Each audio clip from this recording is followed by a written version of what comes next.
Well, welcome everybody to the September meeting of the Authority. Hope everybody had a really nice summer.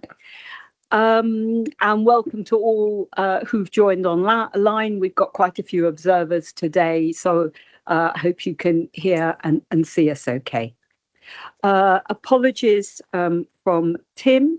As usual, today's meeting is being recorded in the interest of transparency, and the recording will, after the meeting, be placed on our website. As always, we ask for declarations of interest, and I'll just go through them quickly. I think Geeta first. Thank you. I don't think I have anything new to declare. Just your standard declaration?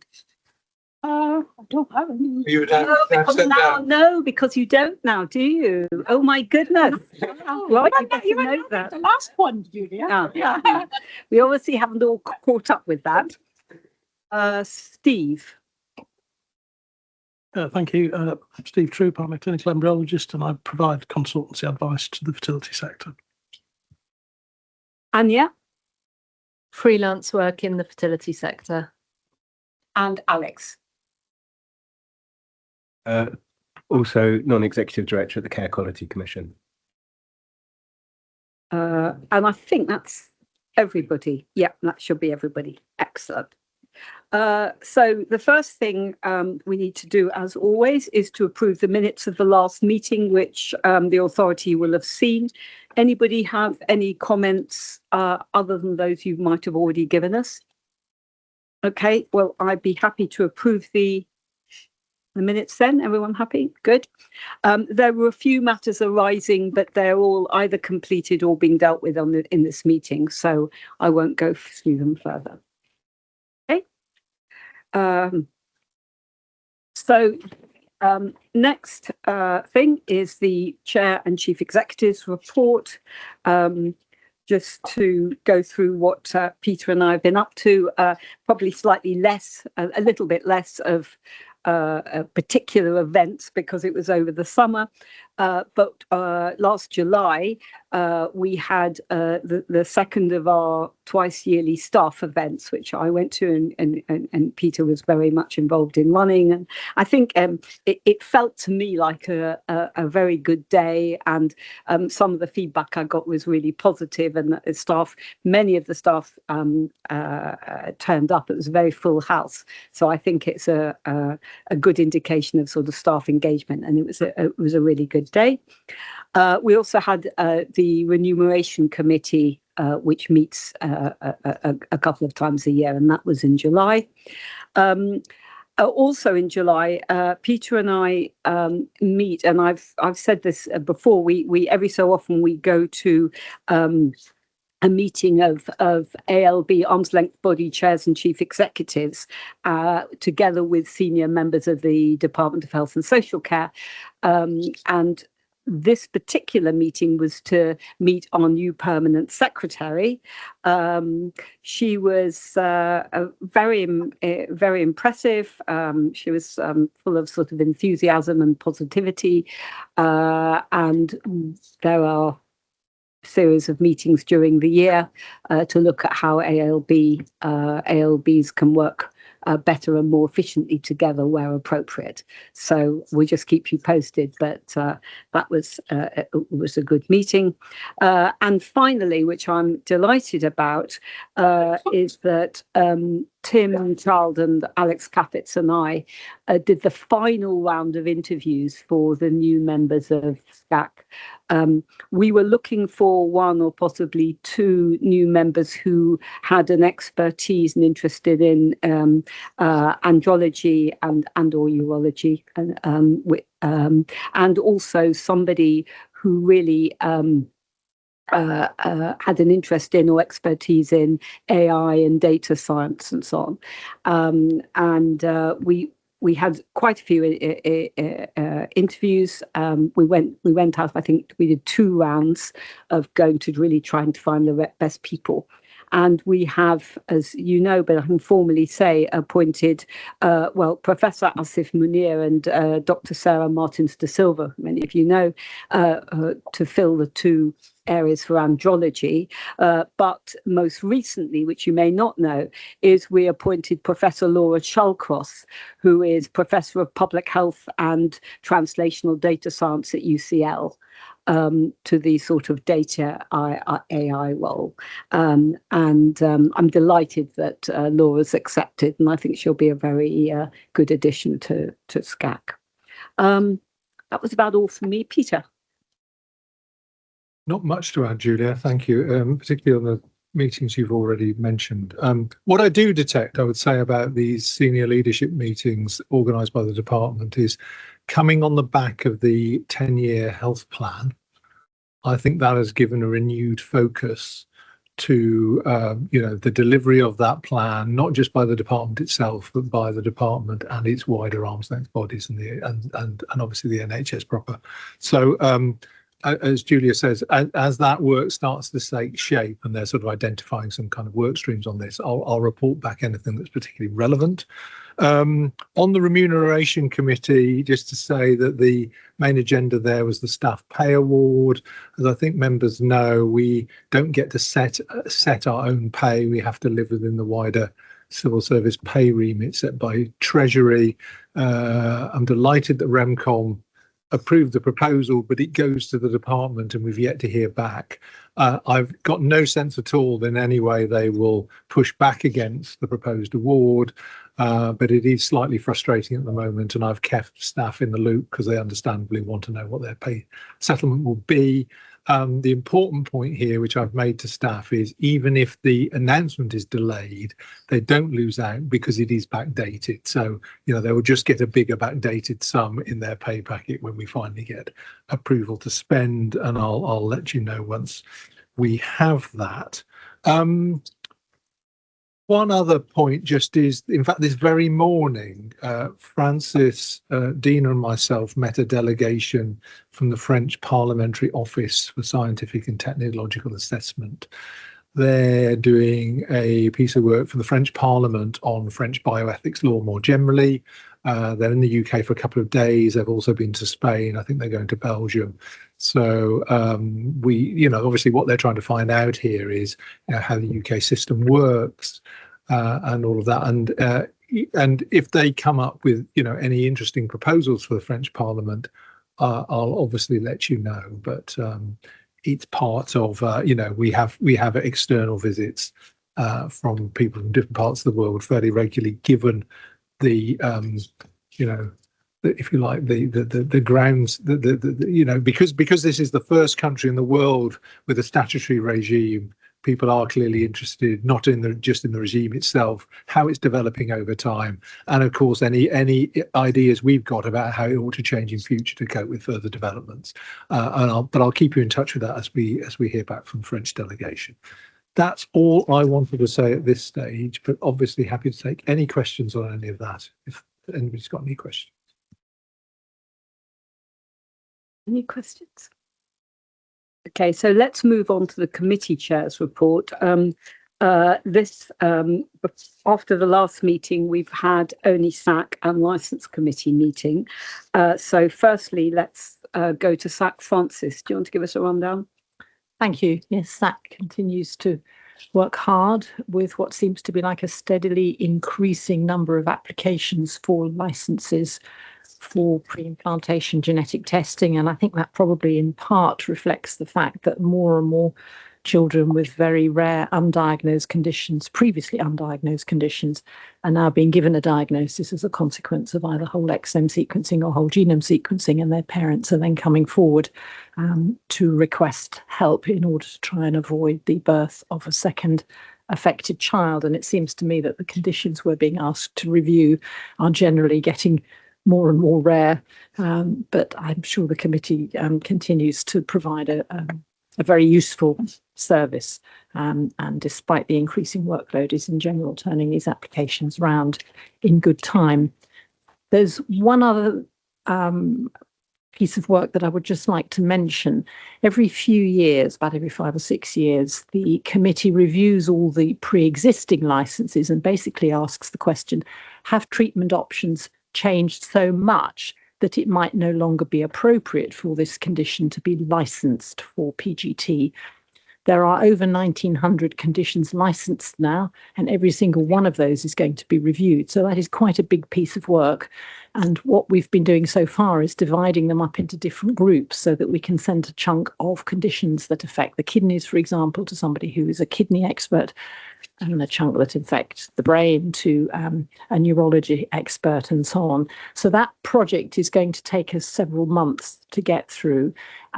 I think probably most conditions that are already licensed will continue to be licensed, but it is very important that we get to hear about any for which there is now readily available treatment on the NHS, which we can be confident would be offered to any individual who is affected, and that has the potential to make such a difference to the way that that condition affects them and their long-term prognosis, that we might then decide that it is no longer appropriate for that conditions to be licensed for PGT.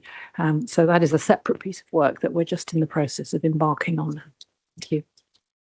Francis, I did just want to ask you, because I know that, SAC is one of our busiest committees. It meets every single month, which is a big commitment, and members are asked to do at least 6 out of the 12 every year. We have a sort of budgeting system, but I know you've told me that there's sort of increasing numbers of applications you need to look at. So I think we should just keep this under review, because if you think that we need more members or we need to look at things a little bit differently, because it's getting quite burdensome. I mean, we probably haven't got there yet, but we probably just need to keep an eye on it. So I think I'll leave that to you to let me know. But I think we are seeing an increase in applications. So that does put a big strain on those people who are being asked to spend several hours every month looking at this. It's not trivial.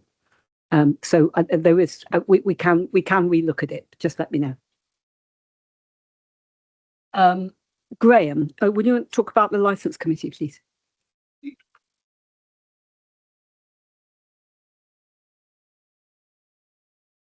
That on? Oh yes. We've had 2 meetings since the last board, and as you'll see, we've considered quite a wide range of issues, really, from research licenses to the appointment of new PRs. And it's perhaps worth saying the appointment of a new PR wouldn't come to the Licence Committee in the ordinary way of things, but would be dealt with at ELP. But these 2 recent cases were on our agenda because of the extensive regulatory oversight of the clinics involved, and I'm glad to say where there's very considerable improvement. But it did cause us to pause at the last meeting, because it's undoubtedly the case that rapid turnover of PRs in some clinics indicates it's a sign of instability and turbulence in itself. And because we were looking afresh because of things that were happening at the details of our licensing guide, it was very striking there to be reminded, when you're dealing with non-compliances, what were the mitigating factors in some cases, the aggravating factors in others, and how frequently the attitude, competence, engagement of the PR with the inspectorate and the executive featured. In other words, if you look at the licensing guide, the mitigating factors in relation to non-compliance are almost entirely related to the PR doing their work well. And the aggravating factors, of course, are where a PR is disengaged and doesn't recognise the responsibility that they hold. And in a way, it was a reminder of the huge significance of the PR's role, which won't surprise anyone here. But we did sense that in 1 or 2 cases, clinics have found it sometimes challenging to find a well-qualified PR with the right professional skills and who's willing to take the responsibility, which led us to wonder about how well the sector is equipped really for the next generation of PRs. Now, having said all that, I'm always glad that the EFP reports are here as well, because the summary of their meetings reminds us the majority of clinics are well run, compliant, and have their licenses renewed without any complications at all. And we saw that reflected in the report we've just seen, where it was surprising to see over a year just how few critical non-compliances there were. The fact that you see most of them at the license committee can give you a rather false view of what the sector is like. So I just wanted to comment on that. And if anyone wants to ask any questions on all of that, they're very welcome to do so. Thank you. I would just say that we have over the years run an event for PRs. We haven't done one for the last couple of years, and a number of PRs over the last few months have said to me, it'd be nice to do. And I think we are looking at it to do that in the sort of early-ish part of the new year, because I think quite apart from anything else, it gives them a chance to meet with each other and to talk about the job, and also gives us a chance to discuss with them, our expect how it works. And I think it's a really good sort of learning exercise and for everybody. So it's about time we did another one. So we were already planning it and so on, which I think will be very, very useful. And Graham probably will come to you and license committee to talk about the agenda, and so probably give us some useful feedback actually. SCAC did not meet these last couple of months, but in next Monday it will be an in-person meeting. We have one meeting in person a year and then two online, and Tim will share that as normal. Just before we move on, rather unusually, Gita I know was at quite an interesting event at the Royal College of Odds and Gynae, I think, earlier this week, and I just thought you might share a little bit about it to us. Thank you, Chair. Yes, there was a meeting at the RCOG yesterday, which was a planned meeting, expert roundtable meeting called Towards Better Fibroid Care. To me, it was long overdue that we had a proper roundtable expert meeting. I attended that meeting on behalf of HFEA. Claire kindly asked me to attend that, and it had most of the stakeholders attending, including GPs, but the ICBs were missing, and I think they tried to get some ICBs and they couldn't. It was a good discussion. We covered early recognition and referral, screening and access to diagnostic tools, treatment planning, equity and awareness.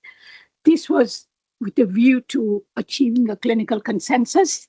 And we also had a policy lead from the Department of Health and Social Care, by the way. So she contributed as well. And so we have come together with some recommendations for each aspect, from early recognition to intervention to treatment plans to equity and awareness. So that will be put together by the RCOG, and we will have a working group going forward. And for me, particularly, the reason why I felt strongly to be there and to speak on behalf of the HFEA is because of these ethnic disparities in outcomes that we have seen, particularly Black women having nearly 10% less live birth rates, and also lower access to NHS, which is potentially linked to longer waiting time for fibroid surgery and all that. So I did say these things so that we could address that, and we have kind of come up with some plans to try and categorize them as high-risk group and for fast-track referrals. It was a very useful meeting indeed. Thank you. I think that's useful. You just keep us, updated how the working, because it's I think it was a really important event. Great. Any questions on anything so far from anybody? No. So now let's move straight to the performance report. We look at the recent performance of the HFEA as measured largely by various KPIs you've seen in the papers. Start with Peter, who's looking at performance in the round, and then we'll move to Claire and Rachel and Tom. Thanks, Julia. I think in summary, this is another strong performance in the round. As it says in the report, of our key performance indicators, 12 are rated green, 3 amber, 2 red, and 2 are neutral, so they don't sort of count in that particular. They don't count in quite the same way. And similarly, if you look at, Rachel can say more, at all of our key statutory functions like inspection, licensing. Francis has already touched on the volume of PGTM licensing, OTRs and the like. There's good performance here. If you look at the health of the organisation more generally, the 2 metrics we have that sort of tell us something about that are staff sickness and turnover. Staff sickness is steadily below target, which is clearly pleasing given the kind of pressures. And turnover now, we plot turnover between a sort of 5 and 15%. It seems to be steadily now in the upper 9%. That feels about right. I think that's a manageable level, as I've said to you before. In a way, you don't want too little turnover, but you certainly don't want too much. And a turnover rate of something like that is certainly manageable, particularly if it's spread across the organisation, so we don't get a lot of turnover in particular teams. So, and what I would also say is when we do have vacancies, we are continuing to attract large numbers of applicants, many of whom are really well qualified for the roles. So actually getting down to a decent shortlist can sometimes be quite hard work. We have the choice of, on paper at least, 5 or 6 very able people, which is more than enough to make a selection from. So we're certainly not finding ourselves in a place where, as I say, we're struggling to attract the right kind of people. Like all bits of the public sector, occasionally in certain roles, then public sector pay rates can be a bit of a disincentive. But generally, I think by the standard kind of HR measures, the organisation feels a healthy one by those metrics. And if I go back to Julia's earlier comment about the recent all-staff day just before the summer, that felt very positive and engaged too, and has also been backed up in our last set of staff survey results. So my sort of sense to you in terms of standing back and looking at the general health of the organisation at the moment is actually, from a staff perspective, it's in a good place. I was going to hand over now, I think, to probably Claire to take some, and then perhaps I'm very happy to take any questions right at the end. Thanks. I was going to say brief, but it might not be that brief update from my side of the organisation. And I was just trying to look in my calendar actually to try and remember when Authority met in July and when the 2 peer-reviewed publications on mitochondrial donation came out. And actually, I realised we haven't met since then. So perhaps it's worth starting there as, one of the most significant things the organisation's been involved in. And that was the publication in the New England Journal of Medicine in July that 8 healthy babies had been born following mitochondrial donation treatment. And I want to thank Francis in particular, who very much, not only chairs SAC that deals with the mitochondrial donation applications on a case-by-case basis, but helped very much myself and the comms team on a series of questions and information to go on our website, as well as doing a round of early morning and afternoon interviews on the day before and the day after publication. So thank you very much to Francis. And I think we can see there was a immense amount of national and international interest. I think it led the BBC 10 o'clock news and a number of other news cycles over the next 24 hours. So that's really fascinating, I think, for all of us involved at the HFEA, and particularly, obviously, to those families involved who've had those healthy babies born. From the kind of one side to the other, in terms of the actual KPIs you can see there's a slight downturn in our website use, which may be explained by summer period. One of the things we're looking at together with probably every other organisation in the world is the use of generative AI and how, if anyone uses Google, the first thing that you see when you now Google something is an AI summary. And that has led to, from what I understand, a worldwide downturn in use of the actual websites. So it's something we're keeping an eye on. We're also looking to make some improvements to our website over the next year, including potentially having a chatbot and things like that, which will mean that for those people who go on our website, it's much easier to find information, but it's certainly something we're keeping an eye on. Other areas that we've been working on, you'll know that we launched the consultation on the headline statistics for Choose a Fertility Clinic. We launched that in mid-August, and that closes next Tuesday afternoon. Thank you to all those patients, members of the public and clinic staff and organisations who've submitted their responses. It's still open for another few days for anyone who hasn't yet submitted their response. We're going to be, once that closes next week, we'll be analysing the results and coming to the authority in early November for, I think the meeting date is on our website, but in early November for a discussion about next steps for the full CAFCA publication later in the year. We're also working on the next HFEA publication, looking at the state of the fertility sector. You'll know that we publish generally at least 2 main reports a year: fertility trends in the spring, looking at our register information, and looking at the fertility sector, looking at the results of inspection, compliance and licensing. Other bits of news, I thought it worth mentioning in Tim's absence that following SCAC meeting in June this year, where SCAC looked at the long-term health implications of fertility treatment, including on surrogates and those who donate their eggs. Our website's now been updated with information based on that review. SCAC reviewed the last 10 years of published evidence, and so we've updated content on the pages on risks of fertility treatment, donating your eggs, and surrogacy. I'm sure Tim has reported the headlines back to the authority, but from memory, it's to recap to say that the evidence is very mixed and it's not very clear cut one way or the other. And particularly with those who are donating their eggs, there aren't very many long-term medical studies looking at that, but generally it remains very safe. We're looking at planning our next stakeholder meetings, the patient organisation stakeholder group and the professional stakeholder group meetings in October and November, and I'll feedback on that later in the year.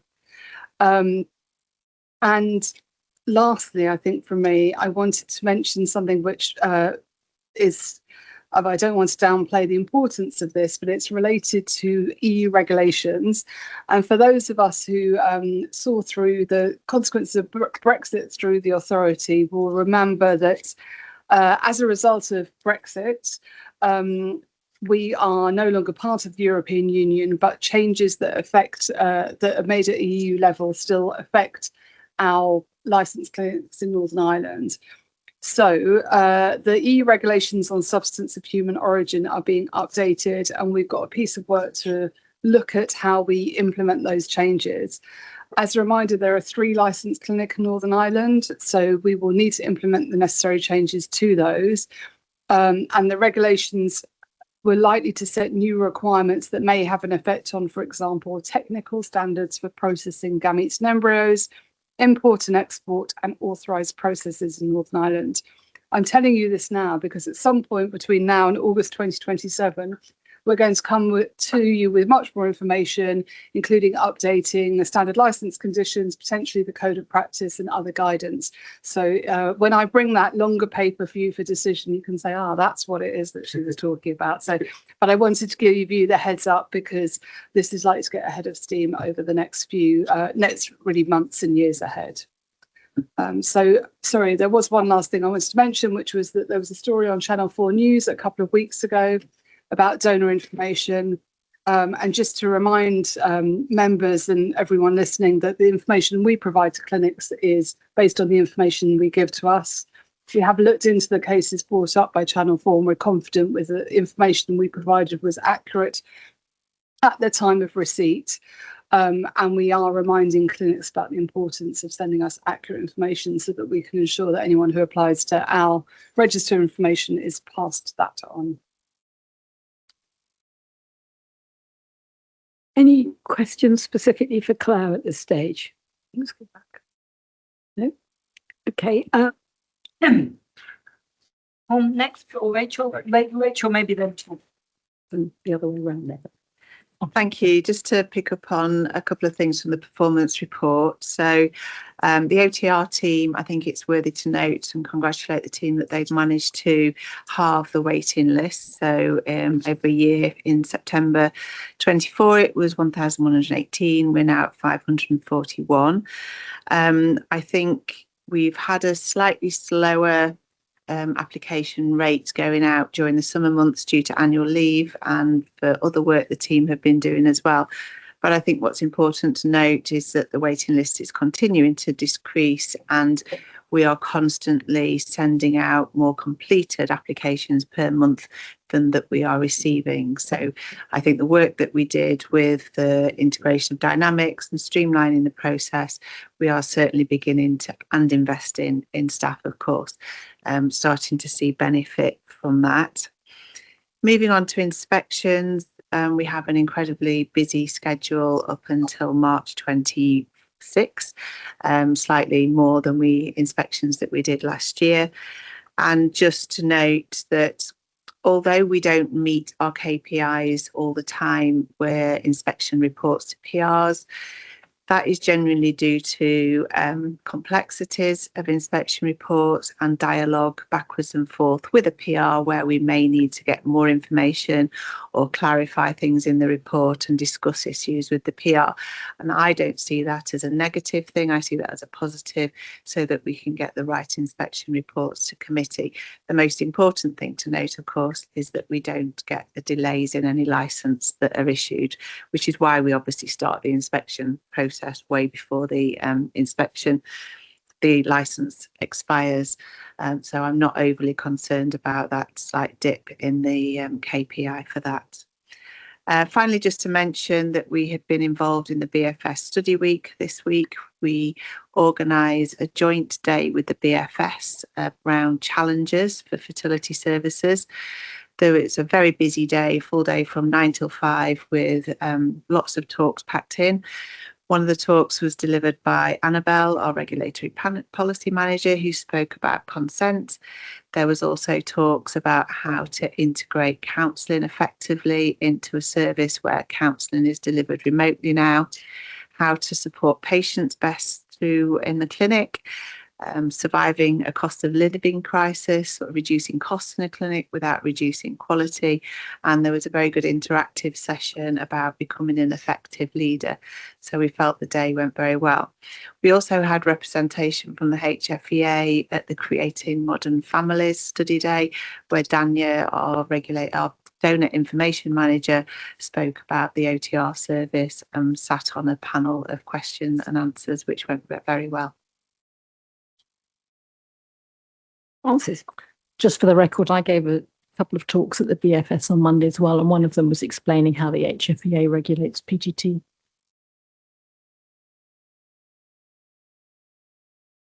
Thank you. I wanted to ask about PGTM processing. Clearly, Francis has already detailed to us the significant rate of increase in current and potential future PGTM applications and the reasons for that.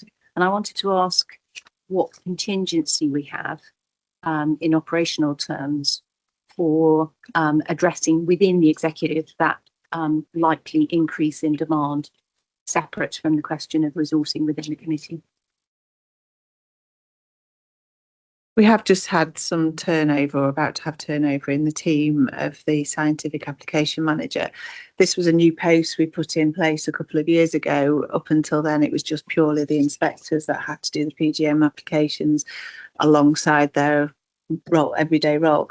But we actually had a dedicated post that has now been recruited to. It's brilliant that somebody from the business support team who knows the system is actually going into that role. And then there are other members of the scientific inspectorate team that can support that role as well. But we do need to look at, obviously, going forward, capacity and demand with a single person being majority in charge of those applications.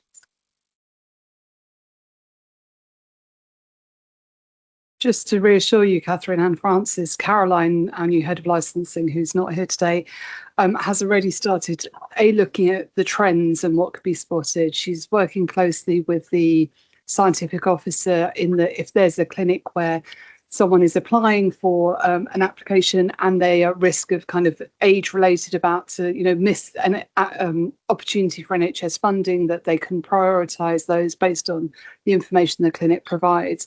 But I think Caroline is going to look more widely at all the different decisions SAC are making and whether any of those can be streamlined, because it is a very busy committee. But we also don't know whether this is a kind of blip over a few months with the PGTM applications, and it may also slow down again. So I think we've got some contingency in the inspectorate end, we've got some contingency in licensing. We don't have some contingency in SAC because, as Julia said, they already meet 12 times a year. But I think the alternative is what Caroline's doing, is looking at what comes to SAC meetings and whether there's any change that could be done in that. Claire, I think that's really Claire and Rachel, actually, that's really helpful. All I'd say is I think you probably need to just keep the authority just as it goes on, just keep us up to date on what's happening. Yeah, of course. I think these are decisions that it's, merely at the moment we're floating around various ideas, but we would come to the authority for decision, and not forgetting there's the annual committee effectiveness reviews that take place over the next few months. That's an opportunity for everyone to feed into kind of anything that could be done differently as well. It's a good point. It's a good point. Okay, thank you. Tom, over to you. Thank you, Chair. I'll start with an update from the planning and governance team. We've been working with internal audit on a couple of reviews, one looking at our response to the public body review and one into operational risk management. We'll discuss findings from those AGC once they're complete. We held an additional corporate management group meeting recently to start thinking about business planning for 26-27. We completed a full review of our business continuity plan in July, with all staff testing our response to a potential ransomware event. AGC will be doing a deep dive into our business continuity planning, I think in the new year. We've also been doing a range of annual governance work, including working with the chair to refresh the board effectiveness review documents, reviewing our framework agreement with the department, and supporting the licence team in recruitment to the appeals committee and our licence committee that hears representations. Regarding the IT team, we're continuing to make good progress with Phoenix, in particular the Phoenix, the IT transformation program. In particular, we're now starting to sign off work as complete. We've got a lot of work continuing to make its way through development and testing at the moment. We've agreed with our IT supplier that we will delay the migration for SharePoint until the new year, which should give us more time to kind of plan the architecture and kind of the changes that we'll need to make the most of the new system. We're upgrading all of our laptops to Windows 11 at the moment. This has taken a lot of work for the IT team because we've had to test all of our bespoke apps to make sure that they run on the new system, but we expect that to be rolled out by mid-October. We're currently waiting for approval from NHS England for a bid for some cyber funding to support us with some external support for how we manage cybersecurity in the HFEA. And finally, our DSPT review was completed in the summer, and we were scored as approaching standards by NHS England, and we'll discuss this with AGC again in October. For our red debt KPI, that's still largely driven by one clinic who we have an arrangement with. There are some kind of delays from other clinics that aren't necessarily creating problems for us. We are going to, you can see that our average debt a day KPI is quite good. We'll have a proper review of that KPI in the autumn to make sure that it's measuring performance properly. Coming on to the financial position, at the end of August, we are forecasting a year-end deficit of £425,000. This is a significant overspend for us at this stage of the year, caused by forecast under recovery of income by £281,000 and an overspend against expenditure of £144,000. Accurately forecasting income's always difficult for us. It's variable and based on patient activity within clinics. We're fairly confident in our current forecast for income, but it's significantly less than we budgeted for at the beginning of the year, and we'll need to keep it under close review.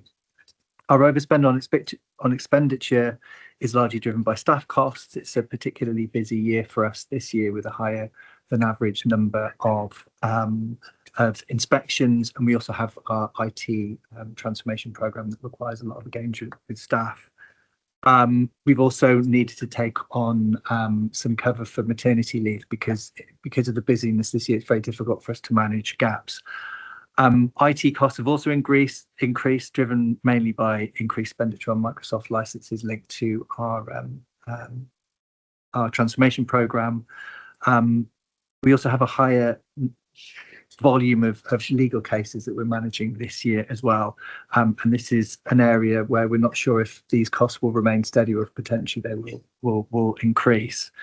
We have discussed this situation with the department, and we're going to put forward a more detailed proposal for them at month 6 after doing some internal work, but the options that we have internally are quite limited and can potentially put pressures on us operationally. We look at things like delaying some project work until next year, reducing some discretionary spend where we have some but we don't have a lot. Potentially we could delay some of our IT program, but that would have significant impact on the program itself and would definitely increase costs overall. I don't think at this stage we'll be able to reduce our deficit to 0, so we will need to negotiate a position with the department that we agree is manageable. We recognise that this is really difficult for the department with the number of financial pressures that it faces this year. Thanks, Tom. Questions? Bruce?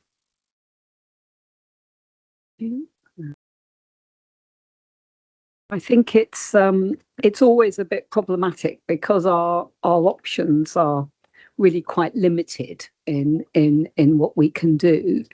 But I think, stick my neck out a bit, but I think the department recognises that we're well run and there's really very little sort of unaccounted spending, and we've got quite sort of mean and lean, as it were. So working out what to do is not that easy. We don't have that much flexibility, but I think the thing to do is probably for Tom to go away, because we're still only at forecasting, and really do a bit more work and then come back to us. I think probably makes sense. Catherine. Thank you. It's really a question for Peter and Tom regarding the degree to which any actions that we take to reduce the deficit by year end, how do we ensure that they don't impact negatively on the staff morale, which we know is extraordinarily high. I know that you're very open with staff about the issues that are facing the authority on all fronts, but how do we safeguard against additional pressure on staff in order to save some money and therefore reduce the deficit? That's a good question, Catherine. Yes, I mean, I think the point here is to be very open. So the sorts of things that Tom's outlined, which are really, when we're talking about an in-year pressure and we're halfway through the year, there's not many options at hand. Will include things like possibly gapping a post or two.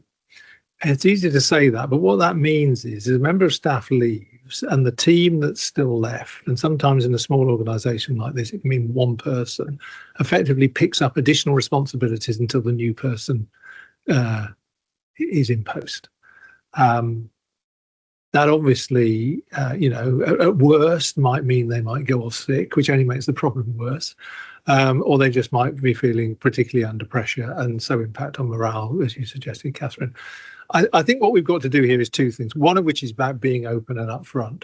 The other is being about realistic about expectations. And to the extent we have any scope here, what I can say to the authority is, so before any recruitment takes place, we require the line manager effectively to fill in a business case, which is considered by the senior management team. And one of the things we're absolutely looking at this point is, absolutely how vital to the delivery of our statutory responsibilities is any post to be. And do we have to move quickly, or could we afford to let the process take a little longer and recoup a couple of months worth of salary? So I can't give you a magic way of ensuring that this sort of pressures won't have any impact on morale, but what I can do is say we'll monitor this very carefully. As I said, we'll be very transparent with staff about what we're having to do and why. And we'll also make all of those recruitment decisions very much based around the key delivery of absolutely essential tasks. Because I think the other part of this, as Tom hinted at, is whether or not we can slow down or delay certain aspects of discretionary projects. We don't have much discretionary spend, but there are things we can do around that. But just generally, in amongst all of Tom's figures, I mean, effectively about 3/4 of our costs are staff costs. So it is very, very difficult to do anything if we, depending on how our discussions with the department go, very difficult if we're having to save any significant sums of money without in some way impacting on staff costs, because they're such a lion's share of the overall expenditure. And we'll obviously, whether it's at AGC or more generally at the authority, keep you absolutely informed about the extent to which we think the measures we're having to take are impacting on both workload.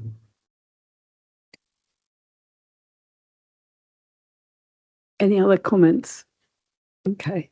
Look, this is a work in progress. It's a bit tricky, but we are beginning to discuss some, a way forward with hopefully without too much impact.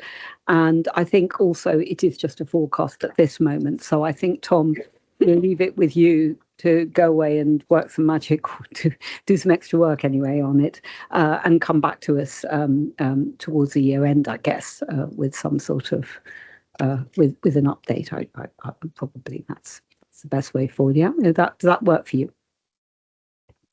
We'll do a full review in month 6 in October. We should have a better idea. We'll have a new set of numbers after having applied some of the savings that we think we can safely deliver at the moment. Thanks very much. Okay, so the next item we thought would be really quite interesting, that I think it's every year, isn't it? HFEA, which I can't even begin to remember what it all stands for. Well, basically, it's European. It's yes. Yeah, European Society for Human Reproduction and whatever, but it basically gets a whole lot of people, everybody throughout Europe and of course now the UK, in the sector together.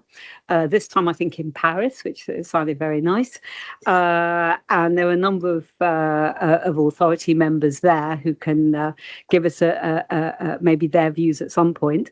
But I'm going to ask Rebecca just to talk, because what happens at the conference, obviously looking at the sector and research on embryos and what's coming through the pipeline and so on, but we run a horizon scanning meeting, which we invite people to, which is a really interesting discussion about where we think the sector is going. So I think I've asked Rebecca to tell us about that discussion.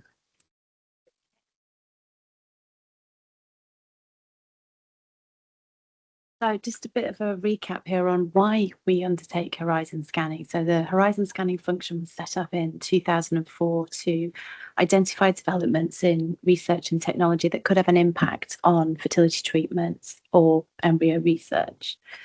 And it enables us to build knowledge, build relationships in the sector, and use that knowledge to shape current or future work. So we can keep up to date with scientific and regulatory developments through identifying and monitoring emerging topics. And by identifying things early, it enables us to have the time to consider legal, ethical, and scientific implications as they arise. We use the knowledge to shape current and future work, including the SCAC programme, updating clinic guidance, developing new guidance, patient information, and more than that. So how we do horizon scanning, we undertake literature reviews that are presented to the SCAC.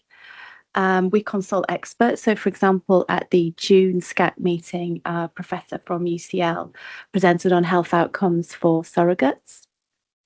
And we attend conferences. So we go to the annual UK Fertility Conference. This year it was in Liverpool in January. And we go to the HFEA conference, which moves around. And as Julia says, this year was in Paris. It was 38 degrees in Paris. It was quite hot on the metro. So, sorry, go back a slide.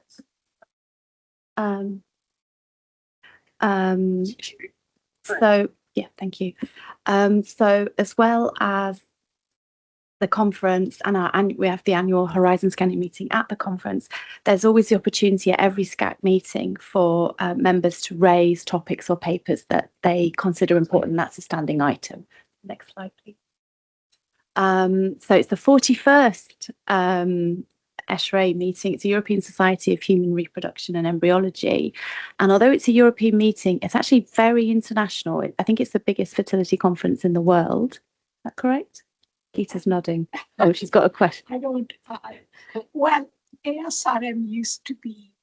Okay. Almost the biggest. So what we do is we run our own meeting alongside the HFEA conference, and it's only people who are already attending the conference because we don't pay for anyone to come, so they need to already be attending. And it's an invite-only, confidential, in-person meeting. We have 3 to 4 topics and 1 expert speaker per topic, and then we invite people who also have expertise in those different topics, but they all attend the whole meeting. And it's chaired by Tim Childs, the SCAC chair. This year, for the first time, we're actually publishing sort of an overview, some notes of the meeting, not detailed minutes, but notes, and they are actually in the papers for the October SCAC. So they will, once the SCAC papers are published, be on our website. So this year's meeting, we had 22 participants from Europe and beyond, wide range of backgrounds from embryology, bioethics to computer science. And our 3 topics were non-disease related mitochondrial donation, so the use of mitochondrial donation techniques for infertility, male fertility preservation, very specifically in vitro spermatogenesis, which is a relatively new area, and then robotics and automation in fertility treatment. And I'll explain sort of why we chose those topics next. So the talk on mitochondrial donation, why did we pick this topic? Well, it's already a horizon scanning topic, and obviously mitochondrial donation therapy already takes place in the UK, although very specifically for prevention of the transmission of mitochondrial disease. And there have been discussions in recent years about its use for infertility in particular to improve egg quality. And then there was a pilot study paper published at the beginning of this year, and the person we invited to speak was the first author on that paper, Dr. Nuno Costa-Borges from Embryo Tools in Spain. And a few points that sort of came up in the discussions were around the clinical safety, the possibility of mitochondrial reversion, and then what would the target patient population be? So there was discussion about repeated embryo development arrest, and also the fact that it's not a very well investigated topic. And then the fact that they had used a particular mitochondrial donation technique, which is maternal spindle transfer. There was some discussions on that. Next topic, next slide, sorry. So the second topic was male fertility preservation, specifically in vitro spermatogenesis. And the speaker was a professor from the University of Rouen in France. And why this topic? Well, male fertility preservation is difficult, especially in prepubescent boys who've perhaps undergone something like cancer treatment, maybe chemo. It's invasive, doesn't have a high success rate. And in vitro spermatogenesis shows promise in this area, though it is still very new in the sense that it hasn't been achieved yet in humans. It has been successfully achieved in mice, and the sperm produced were of a sort of similar quality. And the discussions covered particularly in vitro maturation using prepubertal testicular cells and tissues. And then it talked about, as I mentioned, the successful studies in mice, and then safety concerns around epigenetics. There was also some discussion about what would the public perception be of in vitro derived sperm. And the third topic was robotics and automation in IVF. Now, we've had talks on AI previously at the Horizon Scanning meeting, but not specifically on robotics and automation. And there is increased use of automation in fertility clinics, but a lot of this is process or sort of patient journey management related, less so on the clinical side, whereas this was a talk of the use actually on the clinical side. And the speaker was the lead author of a paper on remote control ICSI. So this involved automating the entire micromanipulation element of ICSI, which enabled remote control supervision of the process. So the clinician was actually 3,700 miles away from the patient. They weren't even in the same country, operating the digital system. So that's the presentation we heard from Professor Mendizabal Ruiz. And discussions came up there were sort of how this perhaps could be a solution to global staff shortages. They noticed particularly shortages of embryologists and embryologists leaving the profession due to burnout, and that it could increase productivity by allowing remote supervision, and also possibly increase accuracy through standardization. And it was noted that there is variation even when you have standard operating procedures in clinics. And then there was some discussion on the risk landscape, and there obviously are quite a lot of risks, including sort of the technology, whether it works and it doesn't, and how people are able to use it, the need to train people, and then cybersecurity, and then algorithmic bias, which is something that we've discussed previously in AI.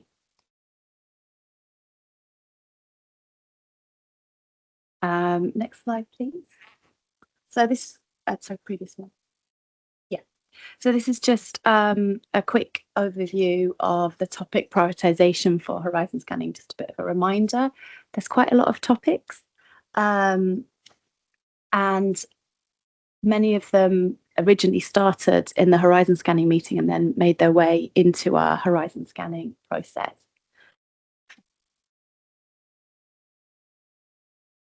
Just a reminder of the committee work plan. This is when different Horizon Scanning topics were discussed this year, and we will be working on deciding on the new work plan for next year. And obviously this feeds into the Horizon Scanning meeting that will take place next year in London.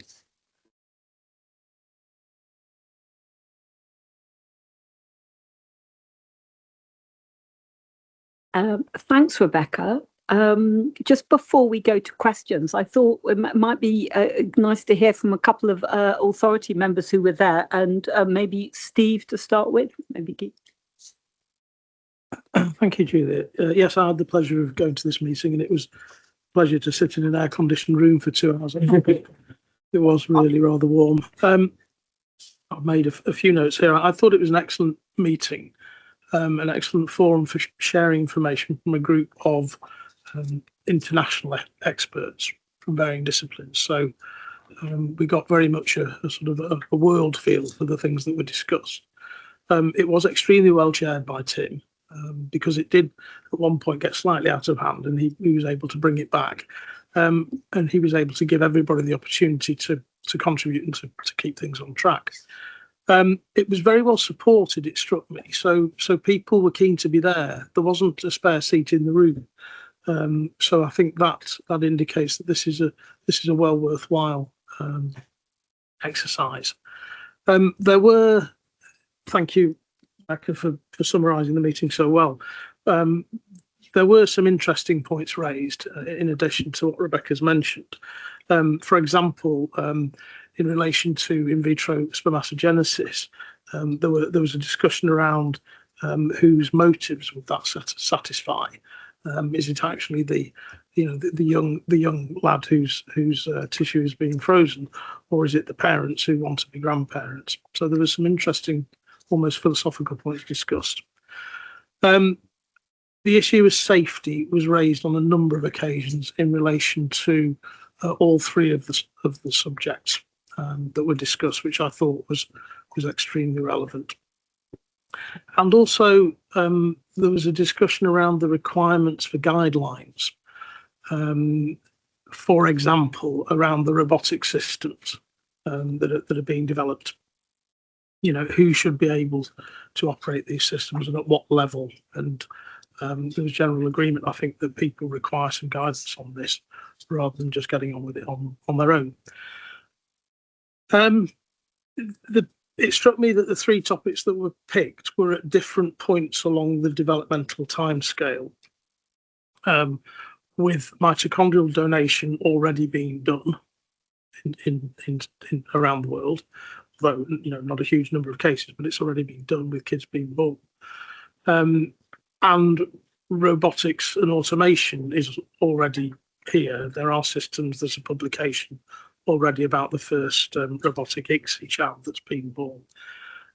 Whereas in vitro spermatogenesis seems to me to be a bit of a way off.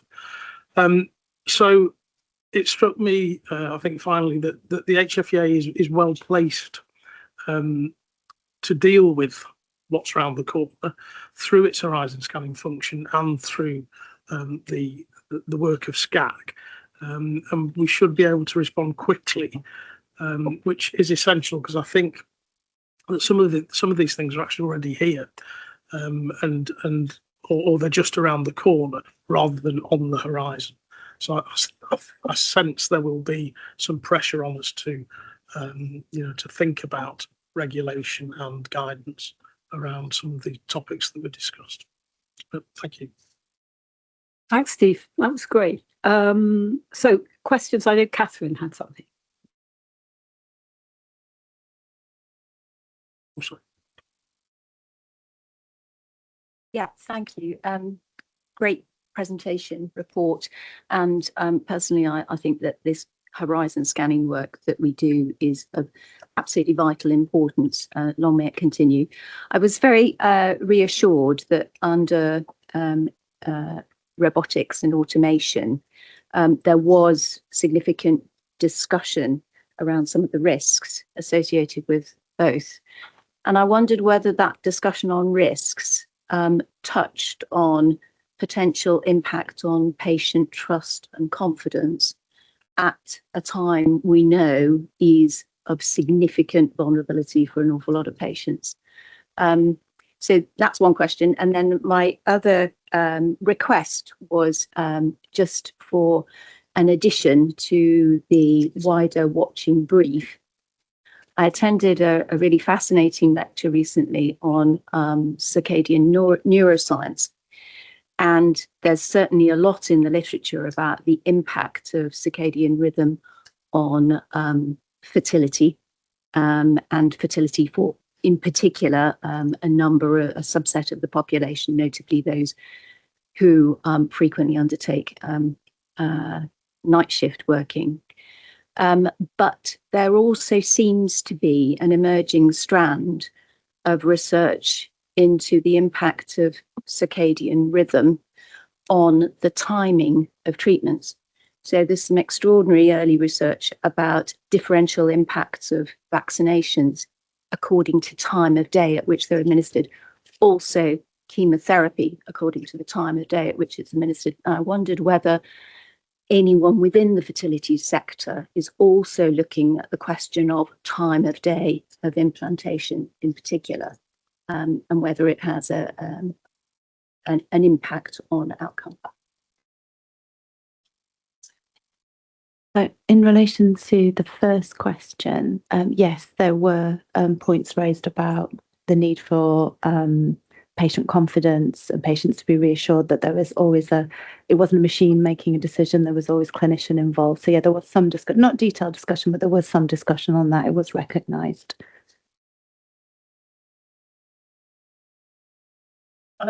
Gita and then Anya. Thank you, Julia. Unfortunately, I couldn't attend this meeting because I had another meeting booked in London at the same time. I had to return. But I really want to applaud the team for this good work on horizon scanning. Most organizations would like to do horizon scanning, but there isn't a budget or resource to do this effectively and continue that work and follow up in a strategy. All the topics are great, and I really think they are so relevant as regards to where the field is heading. I wasn't able to attend, so I would actually suggest that we include a topic on making IVF accessible as one in our horizon scanning, because there's quite a bit of work going on. Unfortunately, as always, when it comes to making treatments accessible or affordable, there's not a huge amount of investment around, so it might take longer for us to achieve that. But as regards to low-cost laboratory, low-cost medication, there's quite a bit of work going on at the moment, and I would actually suggest that maybe we should look at it, because it's something that's quite important in our country as well.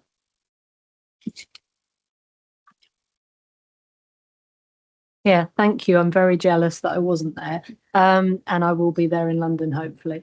But just going back to the public trust concept, are there ways that we can better engage the public in these discussions? I know there's often news reports from ESHRA that make mainstream news, but are there ways that we could be really proactively trying to engage and bring in the wider public, perhaps people that wouldn't normally see themselves within the scientific community, but might have an interest? I just think in terms of bridging the gap between the public and the rising mistrust in science, data, etc., is there an opportunity with ESHRA to bring people in that perhaps wouldn't normally feel that they should have a seat at the table?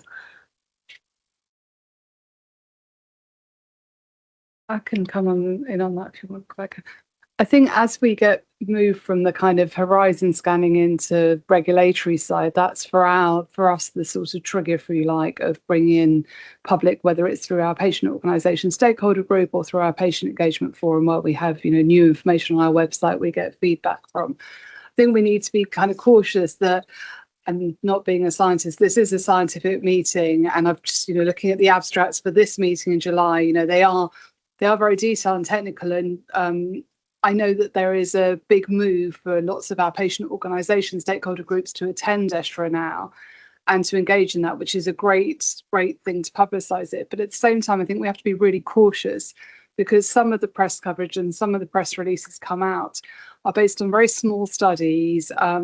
Abstracts get accepted without necessarily the sort of lengths of review that some of the things that the reviews that SCAC look at, and it's sort of seen as the next big thing. And I'd be quite cautious if you think about some of the items discussed at this horizon scanning meeting, which was a closed meeting. I'd be quite cautious of that being kind of press released, because if I were on the other side of the fence, I would really it might give me false hope, essentially. And I think our job as the UK-wide regulator is always to make sure we're informing based on the scientific evidence. So for a lot of press releases that we get on, here's a new study and here's, what do you think? We frequently send them to Gita or to Tim or others, and more often than not, our preference is not to comment on them, because they are a small a small indicative study and not proof of concept. And I think we need to be really careful that we're not giving false hope on something that has yet to be kind of proved to be effective. Yeah. Thank you, Julia. I was just wondering, because I don't know the background to this, as to why have we chosen HFEA as the platform where we do it? Why?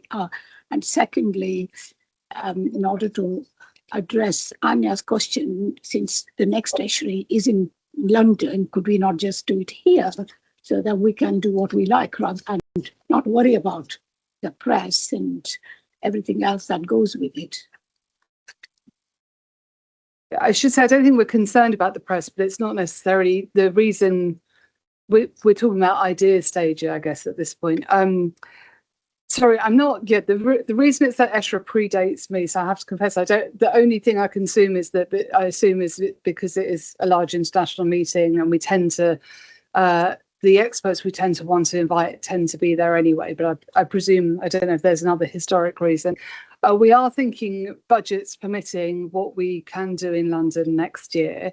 But regardless of anything else we might do, I think we're all of the firm belief that we should have a horizon scanning meeting that follows a similar format, because we've that has got proof of concept, that has been really successful. It's really informative for SCAC and for the scientific policy team. However, that doesn't say we might not do other things at HFEA in London in 2026. Memory keys, right? I think we've been doing an exercise like this at HFEA for a very long time, and I think it stems back, as you said, there are two really big events, or there certainly were some years ago. That's HFEA and the American ASRM one. And obviously, you go back a few years, we were in the EU. We had a shared legislative basis for quite a bit of what we did.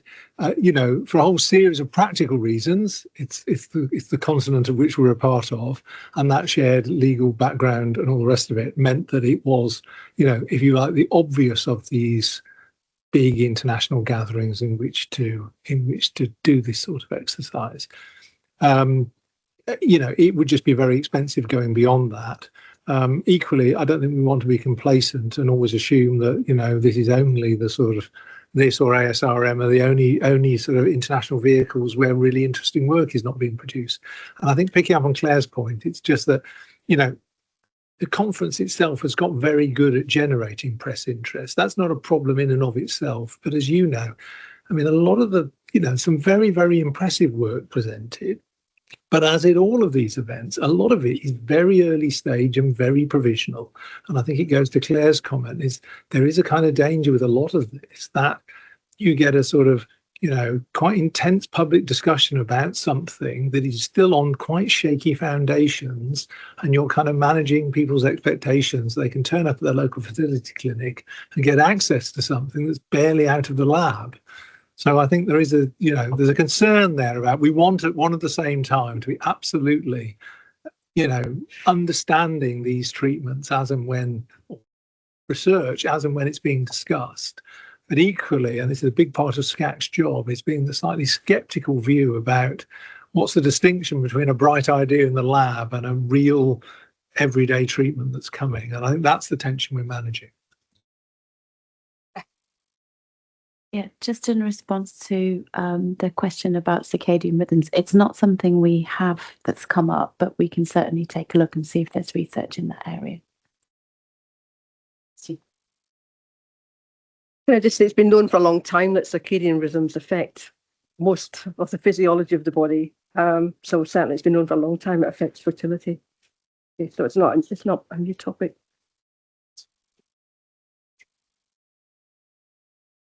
Yes, I think it really, the outcome seems to be that obviously having a good sleep cycle is very beneficial, and so it's not really a particular time of day. I think it's not so much a time of day; it's more being in concert with the person's circadian rhythm, which is normally sort of 24 hours. Yeah. Yeah. Yes. Thank you. Anyone else on Anyway, it's very good to know that ESHRE will be in London. We need to have a chat about that nearer the time and decide, what we're going to host and how if we've got any budget to do anything. Because it's a very good opportunity to perhaps, showcase, dare I say, a little bit of the work that we do and really, host something nice. So that would be really good. We're running a bit ahead, so I propose not to have a comfort break unless anybody's desperate. And move on. And actually, although we're running ahead, I think that's very useful because I think we may well need the extra time for the discussion that we're about to have, which Dina is going to lead. Look, as we know, within the confines of the law, there is an ability to test embryos for disease, and there are legal structures and frameworks around that ability. SAC struggles with this every month or reviews it every month. However, what we want to look at is that there are some new tests coming out. This is a very fast moving area, and I think we need to look at the current position of embryo testing in regard to the current law, and to see whether the review where group approval has been given to, for example, chromosomal reorganizations, whether that's whether we now need to review this. This is complex. I found it complex. I find it even complex just to describe what we're going to do now in the next hour or so. But before we start, I just want to say, Dina, that I thought the paper was excellent. It's a really tricky subject. I thought it was really clearly set out so that everybody, whatever their background around the table, could understand it. So thank you to you and the team, because this is not easy. So what we're going to do is we're going to hand over to Dina to really set the scene and explain what she'd like us to do, and then we can talk about it. Thank you. So I'll start with setting out what the Act says in regard to embryo testing. So the Act prohibits embryo testing except for one of the purposes permitted in the Act, as laid out in paragraph 1 of the paper. Following testing, the Act requires that embryos that are known to have a genetic abnormality, which presents a significant risk that the child will have serious conditions, must not be preferred to those that are not known to have such an abnormality. The Act also prohibits practices preferring one sex over the other, except where one sex presents a much greater risk of having a condition. There is no best interest test in the law. The test is of seriousness, but best interest in itself is a contested term. For example, one could construct an argument that a variety of information is beneficial, but it could be confusing and cause unnecessary worry. The HFEA has a duty to promote compliance with the Act as it stands, and to ensure testing is carried out lawfully by, for example, providing clinics with guidance and inspecting clinic activities. Testing embryos is a licensable activity. Clinics need to have a license to be able to do this. Currently, the testing methods permitted by the HFEA for clinics that are licensed to test embryos are PGTM, so testing for single gene disorders, PGT-SR, testing for chromosomal structural rearrangements, and PTT, which is a pre-implantation tissue typing. And these require SAC approval. Specific HFEA approval is not required to test for abnormalities which may affect the capacity to result in live birth, for example, aneuploidy testing, known as PGTA, or for parental testing where there is uncertainty about whose gametes were used to create the embryo, so a quality control checks. The methodologies for carrying out genetic testing have advanced significantly since the law was passed. Previously, different technologies were employed to look for chromosomal rearrangements and single gene disorders. Now the same technology can be used to look for both.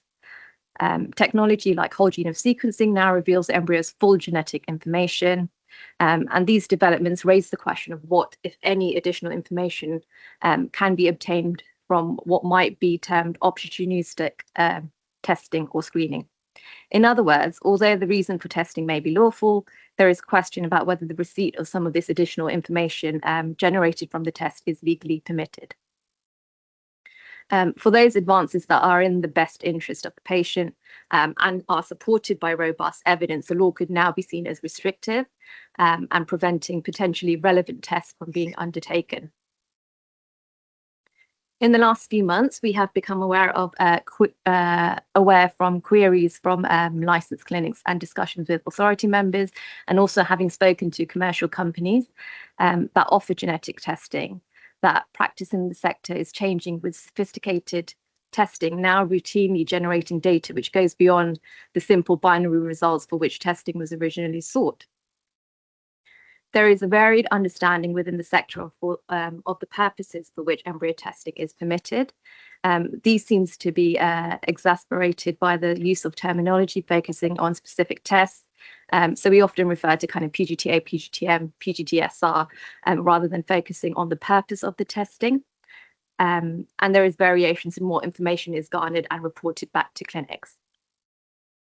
The advancements in methodologies and variation in clinic practices suggest that it's now time to consider whether any additional action is required.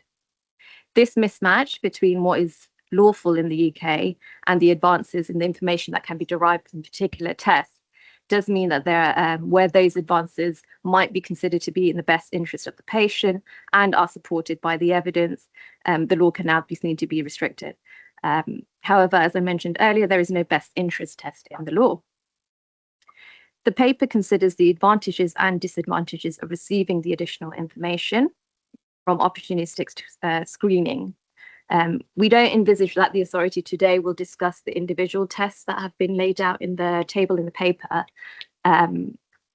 But based on the authority's decision, we will of course consider and address these as part of the next step to develop further information or guidance for the sector. And then going back to the law, the HFEA has a duty to promote compliance with the Act. And to this end, we must consider whether we ought to provide further clarity on this issue to ensure consistent application across the sector. It's clear that at the time when the law was drafted, the intention was that the embryo testing should only be allowed for one of the permitted purposes, and information obtained from the test and received by the clinic must be limited to information necessary for that purpose. Additionally, embryos can only be selected for or against on the basis of the limited information necessary for a permitted purpose.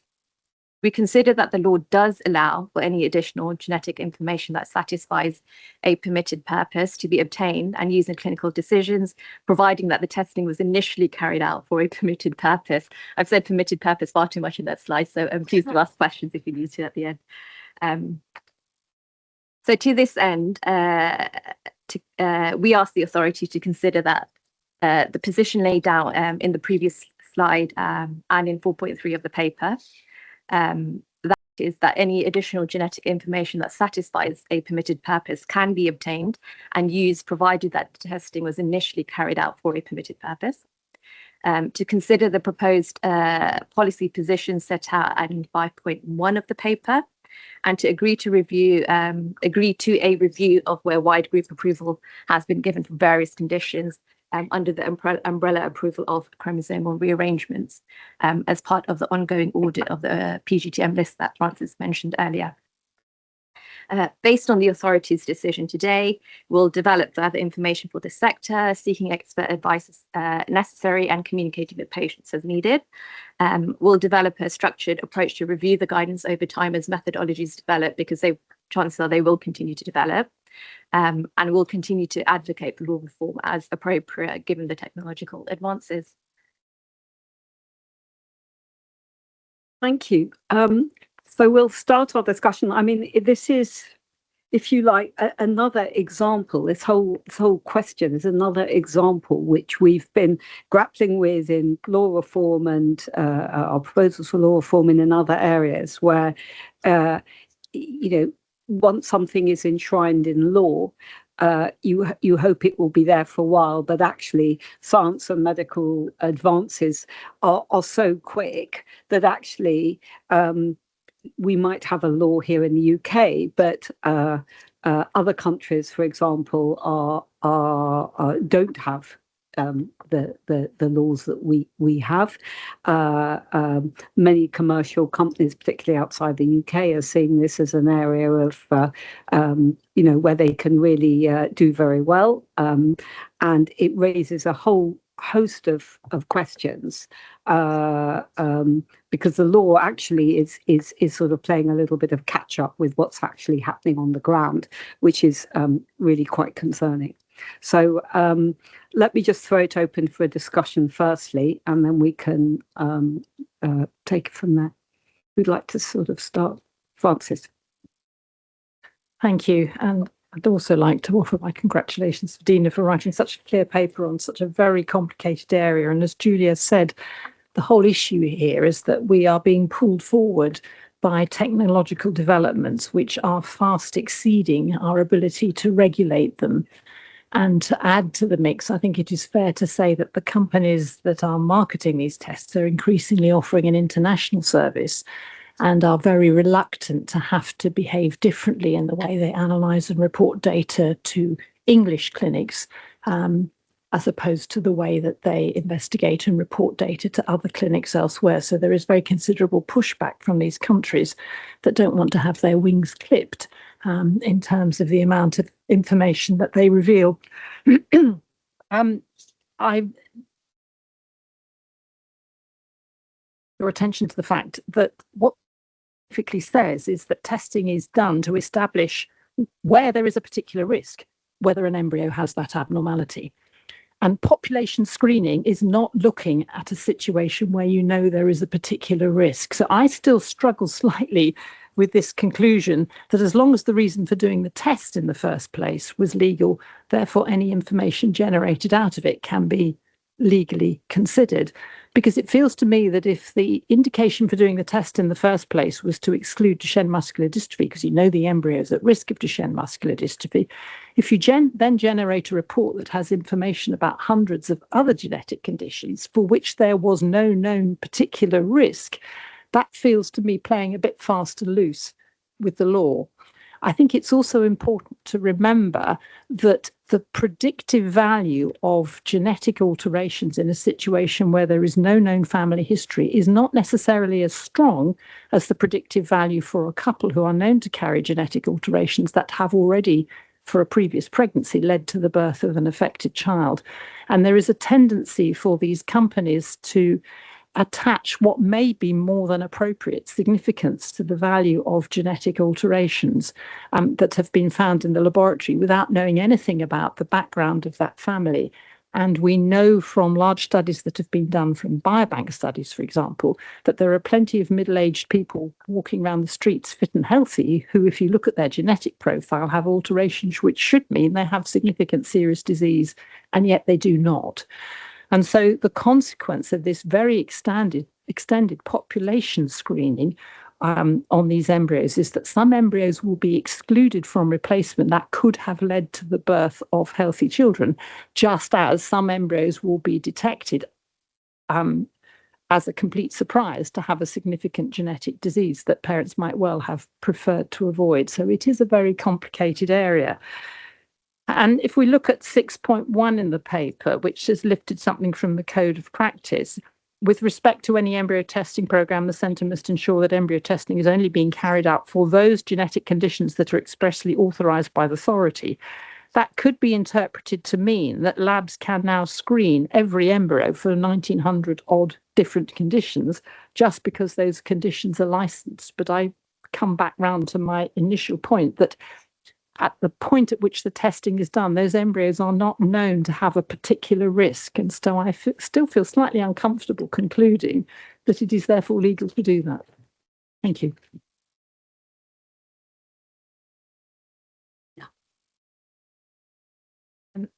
So I guess, and I don't have a legal hat in any sense, but it's the way that the Act is drafted. it's almost referring to the purpose of the initial testing. So you have to have a reason to carry out the testing, but then it doesn't mention anything about the information then garnered from the test. What we're referring to in the paper is the intention of the act, that the intention must be about a permitted purpose. And so that's kind of how we've formed the position. Can I just respond briefly to that? It is perfectly possible to put filters into the machine that mean that you only answer the question you've asked. Has this embryo got Duchenne muscular dystrophy? But people don't want to put those filters in because they're trying to market a test that appears to offer far more than that. Geeta and then Christine and then, yeah. Thank you, Julia. Dina and the team, congratulations again. It's such a complex issue, very difficult to understand. We are never going to be experts like Francis anyway, but there's so much information. You put together such a good paper for us to understand the whole situation, including details in the code of practice. We know what the problems are currently, but I believe, knowing how difficult it is to balance as a clinician, the legal, regulatory compliance, clinical responsibility in making clinical decisions. And we have the words like informed consent, robust evidence, appropriate counseling information. To me, it looks like you've covered all the bits that not only protect clinical decisions, but also patient interests. So I think your 4.3 is quite robust.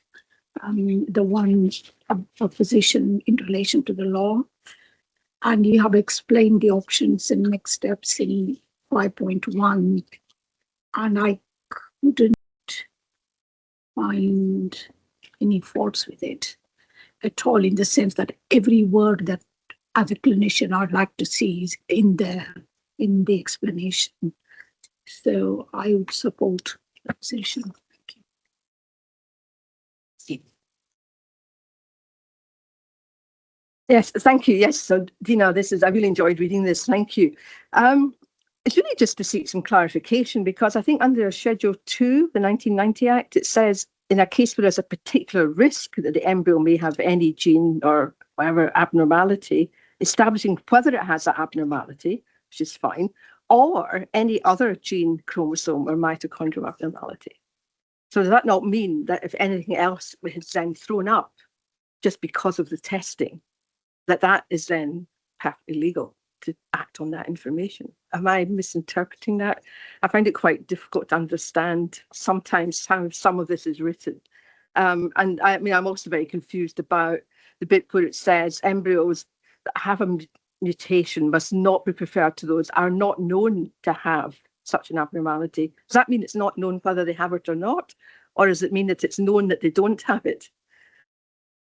The latter, right? Yeah. But that's not what it says to me, reading that. I would word that as known not to have the abnormality. So I think it's a little bit, but that's a kind of aside, but I think it's not entirely clear. No. It's not entirely clear, There's a consensus as to what that means. But I do think that under this paragraph 1ZA, part B, to my mind, it says that it's okay if you have found testing for one abnormality and have found another. Because it may be that you find some embryos do have the mutated gene that was looked for, but some others might have a mutation in another gene that wasn't looked for. So they also have a very high risk. But it's limited, isn't it, to find, 4.3 is limited to abnormalities that are already considered approved for PGTM. Yes, but something else, there are so many that are approved. It's quite possible that another one would be identified in a screen that is already approved. I think that was what I was trying to say. Yeah. Thank you. I'm neither a geneticist nor a lawyer, so thank you, Dina, for your fantastic paper.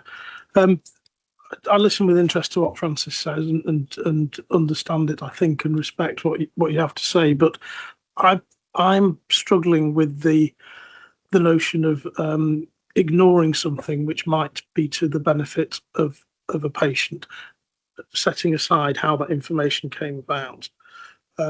So I am supportive of the recommendation in this paper, I think, on the basis that we are suggesting that we provide information to the sector to help them understand the problem. But the field is so fast moving, I think, that we need a mechanism to constantly review this, and that's suggested in the recommendation as well. Yeah, so I think this is a sound recommendation. Thank you. Thank you. I'm also neither a geneticist nor a lawyer, so again, thank you for the paper. Agree and happy to support 4.3, as others say. The clause in 5.1 that gives me a little bit of concern is the one that says clinics should not go looking for additional findings and should set this expectation as set out in the UK law with any providers of genetic testing. And I think very helpful from Francis that it's, trying to use my words carefully here, it's the providers of genetic testing that are causing the challenges as much as the clinics. I doubt any clinics are doing something nefarious. You know, they're all trying to do what's right. My concern is really, if we set that expectation, how we can kind of monitor and regulate that, because you know you could cause unintended consequences where the clinics set that expectation with, okay, well, you're putting an expectation, we do this all over Europe, as Francis said, so we're going to charge you double or whatever, and then of course that cost is put onto the patient, no doubt. So I suppose it's an easy statement, and we've obviously discussed in this forum how limited our powers are in sanctions and all the rest of it, and perhaps that will come with law reform. But it just concerns me that we're setting an expectation that we can't manage. One option potentially, and again, not being a lawyer, I don't know if this has any kind of restraint of trade implications or anything like that. But one option would be for us to suggest a list of suppliers that we believe will help a clinic meet that expectation, and encourage them without any mandating to think about those suppliers. But I'm kind of worried that with the points Francis made, that these suppliers are going to put in the lowest cost solution and perhaps not take specific requirements from UK clinics. So that kind of clause troubles me for that reason. Tom. Thank you. Sorry.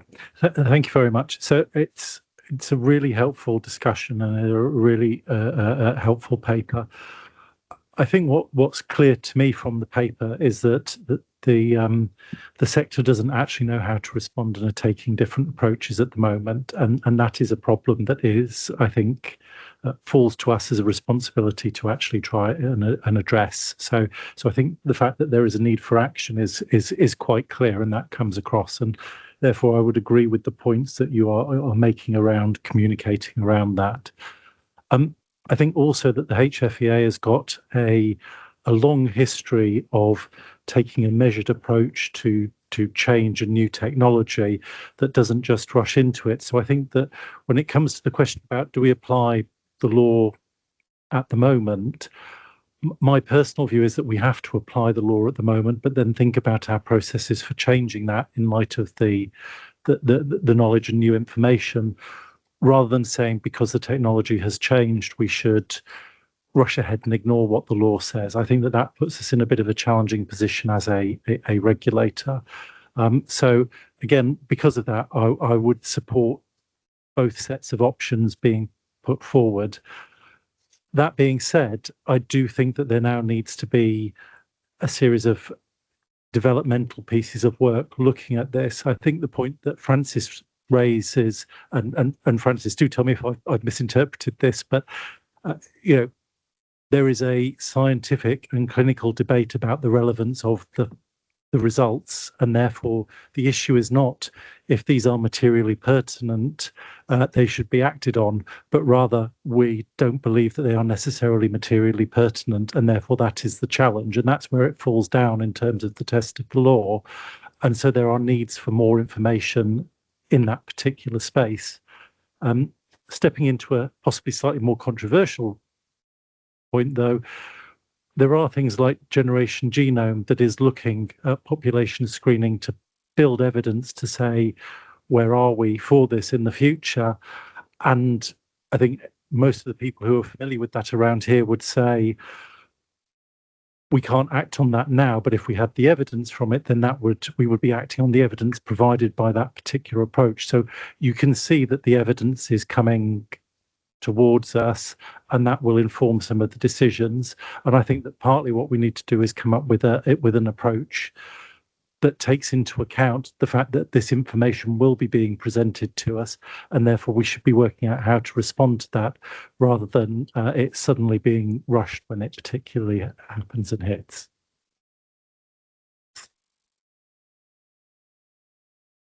Yeah, thank you for that. And I agree 4.3 is very pertinent. I'm slightly concerned about 5.1, and I've just lost my page there, which relates, thank you very much, to the, I've written it out in full here, about patient should be provided with appropriate information. This is for additional findings. Should be provided with appropriate information, counselling before testing is carried out to inform them about the consequences of any additional information. I actually struggle to think, where do you start, because there is going to be so many options of what could be found out. I don't know if it's hundreds of options or thousands of options of what could be found out, and how patients can be provided with information that's easily understood. This paper is excellently written and we understand it, which is very helpful. But for patients coming for treatment and ending up going down this path, what level of information, what time scale, who gives the information? And then we also say counselling, and I think again, genetic counselling is very specific, skilled counselling. It's not related to fertility per se. So again, how do patients or centres find counsellors that have the time? And I dare say this all costs extra for patients as well. But I think that it's such a huge Pandora's box that counselling and patient information, I can't even try to think what it would look like. Very helpful if someone else can help me out here. Thank you. Definitely haven't raised my hand to help you out, Alison. But I'm glad that you said that, because that had been my concern, was trying to imagine the infrastructure needed for delivery of this news, both from the patient perspective, but also from the clinical, that we're suddenly potentially really widening up the parameters of the information, the emotional toll, who's going to catch the other side. So I can definitely see the advantages, and I think there's historically often been a slight mismatch with the science progression and the sector catching up, and the information and the understanding in society of what's happening. I think that's often been the case. But I can see here, my concern is, have we got enough in place so that if this information is being shared with the patient, who's going to catch that patient, who's going to help the clinicians, who's going to help the wider clinic in the delivery of quite a big new potential pathway. So that's just a concern to raise. I think I'm more mindful to agree that we go ahead with it, but I am concerned that we haven't got the structure right in place. I guess the intention of the position proposed in the paper isn't that clinics then can carry out or do carry out testing for all PGTM conditions that are approved whilst carrying out the test for something that is indicated. We're not suggesting that the testing is widened. Actually, we're suggesting that it's narrowed And if you are going to be carrying out a test or looking for additional conditions on the PGTM list, then you have to have consent in place. So we're not suggesting that the testing is widened necessarily, if that makes sense. It does. I still think, have we got enough training support in place for any potential other pathways?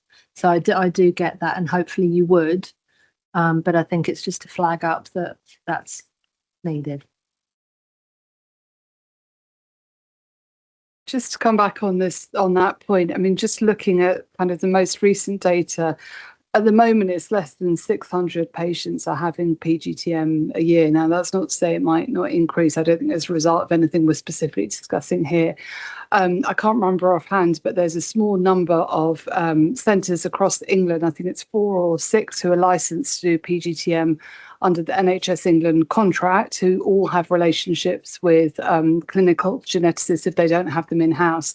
I understand the waiting times are not, I mean, they're not years in terms of seeing that, sorry, the clinic, genetics counsellor, not the clinical genetic, sorry, seeing the genetic counsellor in the NHS. And those patients who are going on the NHS pathway are seen by the genetics counsellor as part of treatment, as a matter of course. I understand also the waiting list. This is not to say this is a kind of positive alternative, but for private genetic counselling is, you know, that potentially you could see someone next week if you wanted. And there are a number of patients who are having PGTM who are paying for it privately, whether it's because they are outside of the age bracket of the NHS funding, or perhaps they've had failed cycles and they want to pay for further cycles. So I don't think the situation is perhaps as bleak as sort of set out. And the centres that are carrying out testing on behalf of the NHS, that are carrying out PGTM, are, you know, very well established and are taking patients from across England, because there's only a limited number of centres who are carrying out those treatments on behalf of the NHS. It's slightly different in Scotland, Wales. I'd just like to really say what Claire said is what really is happening in that sense, as regards to counselling and access to genetic counsellors. With the NHS contracts that's available, those who are going privately, once again, there are expert genetic counsellors available as well. But Dina explained that we are not widening it really, we are actually making it, I mean, we are really clarifying the situation in some ways. I would support that. Thank you.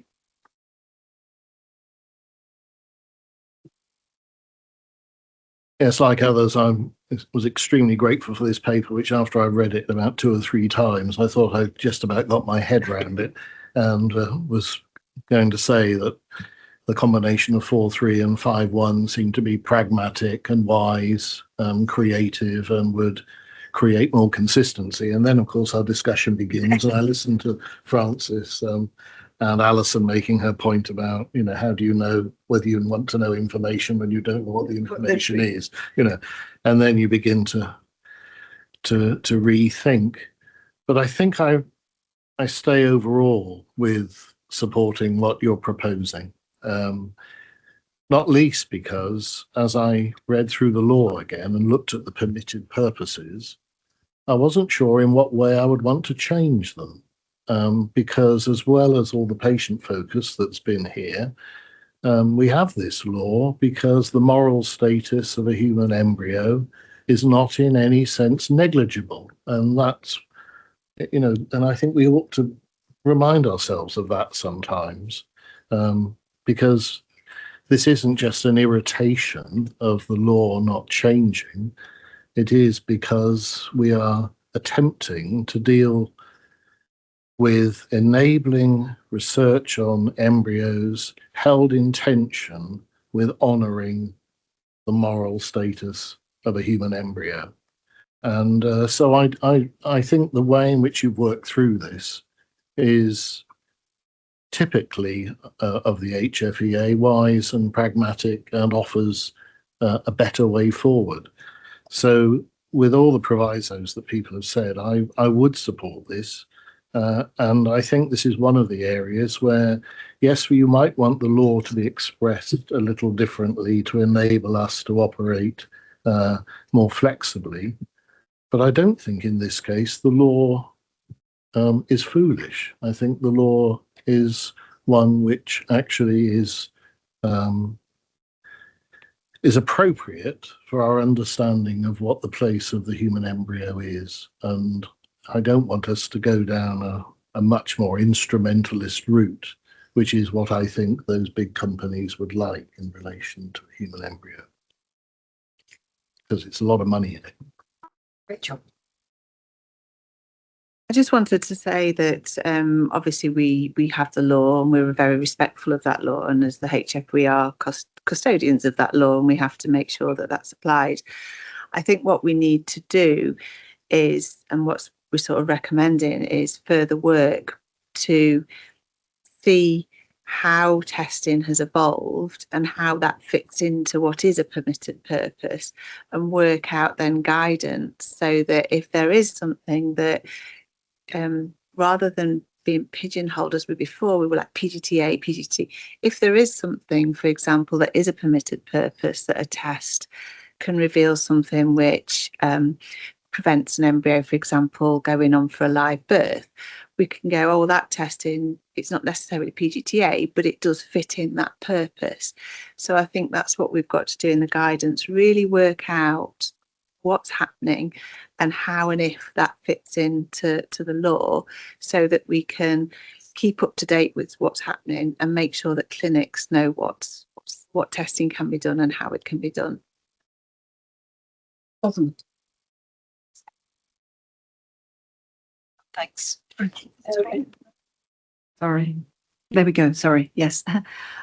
Yes. Thanks, Dina, for tremendous paper, and everyone for the discussion so far. So I've got a range of thoughts, I suppose, going on in my own head.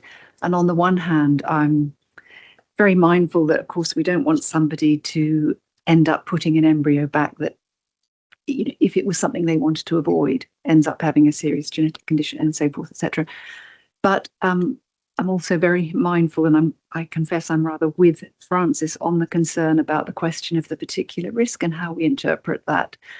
And on the one hand, it's a legal requirement, but on the other hand, I think what Francis's point brings out is there are genetic reasons at some level for that legal requirement. And I'd be grateful maybe if Francis could recap a little bit on this point, because if I understood you correctly, Francis, one of the points you were making was that you might discover a gene abnormality, etc., and then, as you say, then people actually are born and they're fine. So, I mean, in certain cases, because the information has to be put together with the family history, and so that's where the family history element is relevant to, at some level, the way this was set up in terms of the particular risk requirement. So nobody wants, as you say, and I'm sure we all think this, embryos to be discarded unnecessarily. On the other hand, none of us wants people to go through the burdens of IVF, etc., and find that an embryo has been put back, which is affected by something else, and so forth. And I wondered, would you be able, if it's okay with the chair, to say a little bit more about your sense about the relevance of the family history in relation to the particular risk requirement? And Christine, you made an excellent point, but I'm afraid I don't think we can read 1B in the way that I think it's just maybe not brilliantly worded. But if you go back, say, to the explanatory notes behind the Act, which don't have legal force in their own right, but it's clear that the idea here is still the notion of a particular risk. And I think it's just not very well worded. But anyway, if maybe Francis would like to come back on that point a bit more, because I think it's really important, and it does make me wonder if just a bit more work needs to be done in thinking through. Anyway, thanks, Francis. Yeah. So if I may just comment on that particular risk question, because I noticed you were nodding earlier when I was talking about that. The particular risk to the embryo changes after testing. So at the time you do the test, the embryo is only known to be at particular risk of usually one condition. But after they've had the test, because a wide population-based screen has been done, it may be that it now appears to be not a particular risk of the condition you were testing for, but potentially a particular risk of something else. But even if you know the family history, you may not be able to, with 100% confidence, predict what that unexpected finding actually means. It may be that it's common mutations that are found that have been seen so often. You can say, look, we're 90+%, 95, even 100% sure that this baby is going to develop a particular serious condition. But we don't really have very much knowledge. And Tom's right that things like the generation study, which is this whole genome sequencing of apparently healthy neonates, is going to tell us far more in 20 or 30 years' time what particular abnormal results turn out to mean for those individuals. But it's only by following them up and screening them for potentially decades that we'll find out what proportion of apparently healthy babies with what appear to be abnormal genetic results may go on to develop serious conditions as a result of having that information. And I suspect what's happening at the moment is that the private labs that are offering these wide screening tests send information back to the fertility doctors. Embryo hasn't got the condition it was tested for, but it's got this other very rare condition that nobody's ever heard of before. And people are having to make a decision on the spot. They don't feel able to not disclose that information to patients because they're worried that if they didn't disclose it and then the patient went on to have an unaffected child, they would be clinically negligent. And yet they don't really know what to say. And even if a geneticist is brought into the room to say, what does this mean? It won't necessarily be very easy to interpret that. I think there's another issue, which I know we don't want to go into a lot of detail with regard to aneuploidy screening, but the comment about looking at the purpose testing rather than the technology involved does make a lot of sense, because aneuploidy screening used to be done quite differently. And there we were looking for extra copies of whole chromosomes, particularly 13, 18, 21, 16, which are commonly associated either with spontaneous miscarriage or live birth that may well not be viable for a long time, although clearly babies with Down syndrome can live for quite a significant length of time. Because the technology used to screen for aneuploidy, for chromosome imbalance, has changed, the test is coincidentally picking up tiny bits of extra or missing chromosomes, which don't affect that pregnancy's ability to end in a live birth, but may have much more subtle implications for learning difficulties, for example. And my own view is that those microdeletions, or duplications as they're sometimes called, should be individually licensed by the HFEA. I think SAC should make a decision as to whether or not those alterations are significantly severe to justify excluding those embryos. But at the moment, because they fall under the blanket permission provided by chromosome structural rearrangements, and actually they're not structural rearrangements, at the moment, those are sort of slipping under the radar. And that does worry me, because I think some pregnancies are being avoided that could have led to the birth of a child who may have had some very minor abnormalities, but certainly not something that would meet our fairly high threshold for the definition of serious.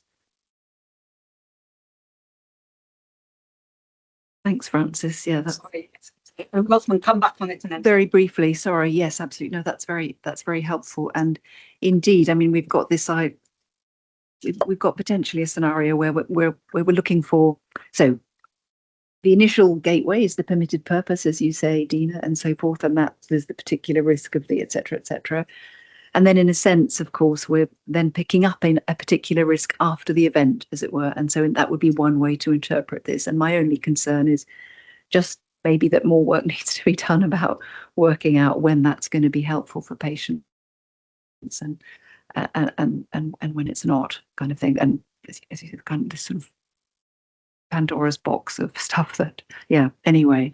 Yeah, so it's two slightly different senses of particular risk, one before the event, as it were, one after the testing is done, when you discover other things. But yes, the significance of that is obviously complex. Yeah, thank you. Say that. Thank you, everyone, very much. I'm more confused now than I was when I originally read the paper, which is probably a good thing.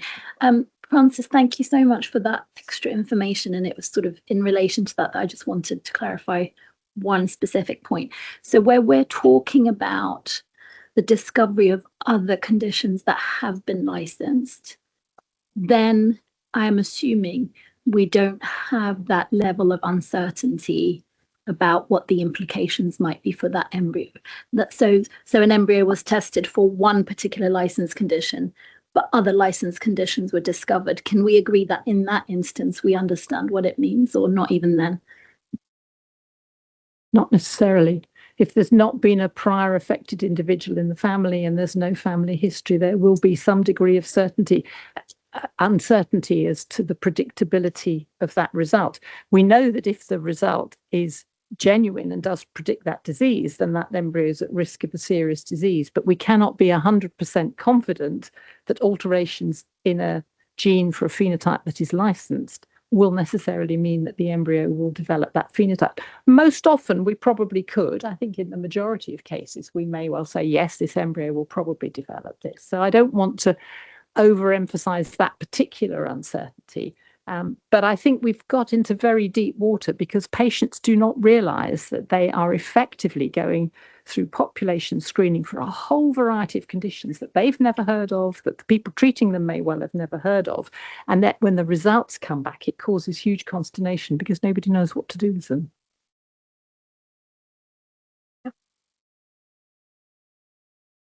Thanks. This has been fascinating, and I've hesitated sort of entering the fray, so to speak. But so I'm not sure there's much between us, actually. Francis, what we're trying to articulate in 4.3 is our view of the law, which we're all agreed that you can only test for a permitted purpose, and that's your gateway into this.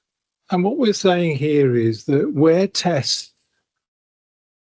throw up more information than is simply limited to what you tested for, so long as that information also meets a licensed condition, in other words, also the seriousness test, it would be lawful for that information to then be fed back to the patient.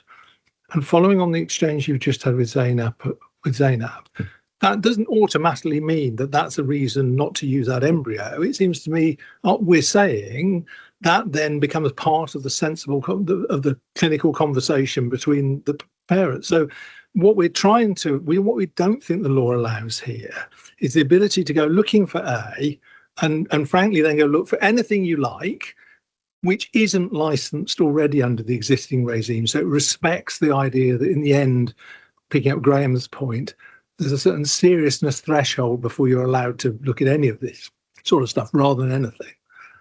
And we agree with you about structural rearrangements, and that's at 5.6, and we think we should do a piece of work to try and unpack those because, it is too broader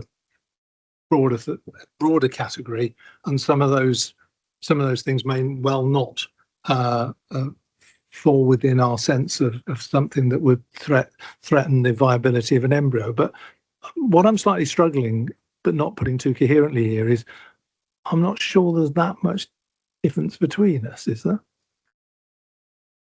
So I think there are two ways of approaching this. The most extreme way would be to say to the companies, you must set your filters on your computers that are reading this genome data so that you only report alterations in the Duchenne muscular dystrophy gene if that's the reason you've done this. And that is technically possible, but they don't want to do that. I don't think any company would be willing to set their filters for UK patients just for diseases that are on the HFEA list, when for other European patients, they're looking for all sorts of other diseases. And of course, every month we add several more conditions to our list. So what's happening if you throw the door wide open, you could have anything reported back, and it may be for conditions that are licensed or for ones that aren't licensed. And of the ones that aren't licensed, for some of them, if an application were then made, because nobody's ever asked for a license for that condition before, it might meet our threshold and we would say, yes, okay, or it might not. But in the meantime, you've got patients sitting there and embryos sitting in the freezer while somebody waits for a decision as to whether or not it would be legal to exclude that embryo on the basis of it probably having a licensed condition. Yes, but the only alternative to that is simply to test for the thing you came in for and nothing else. I think we think it's lawful so long as the seriousness thing is applied.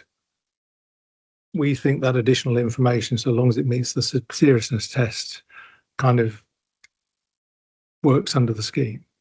I'm still trying to work out precisely what's the difference.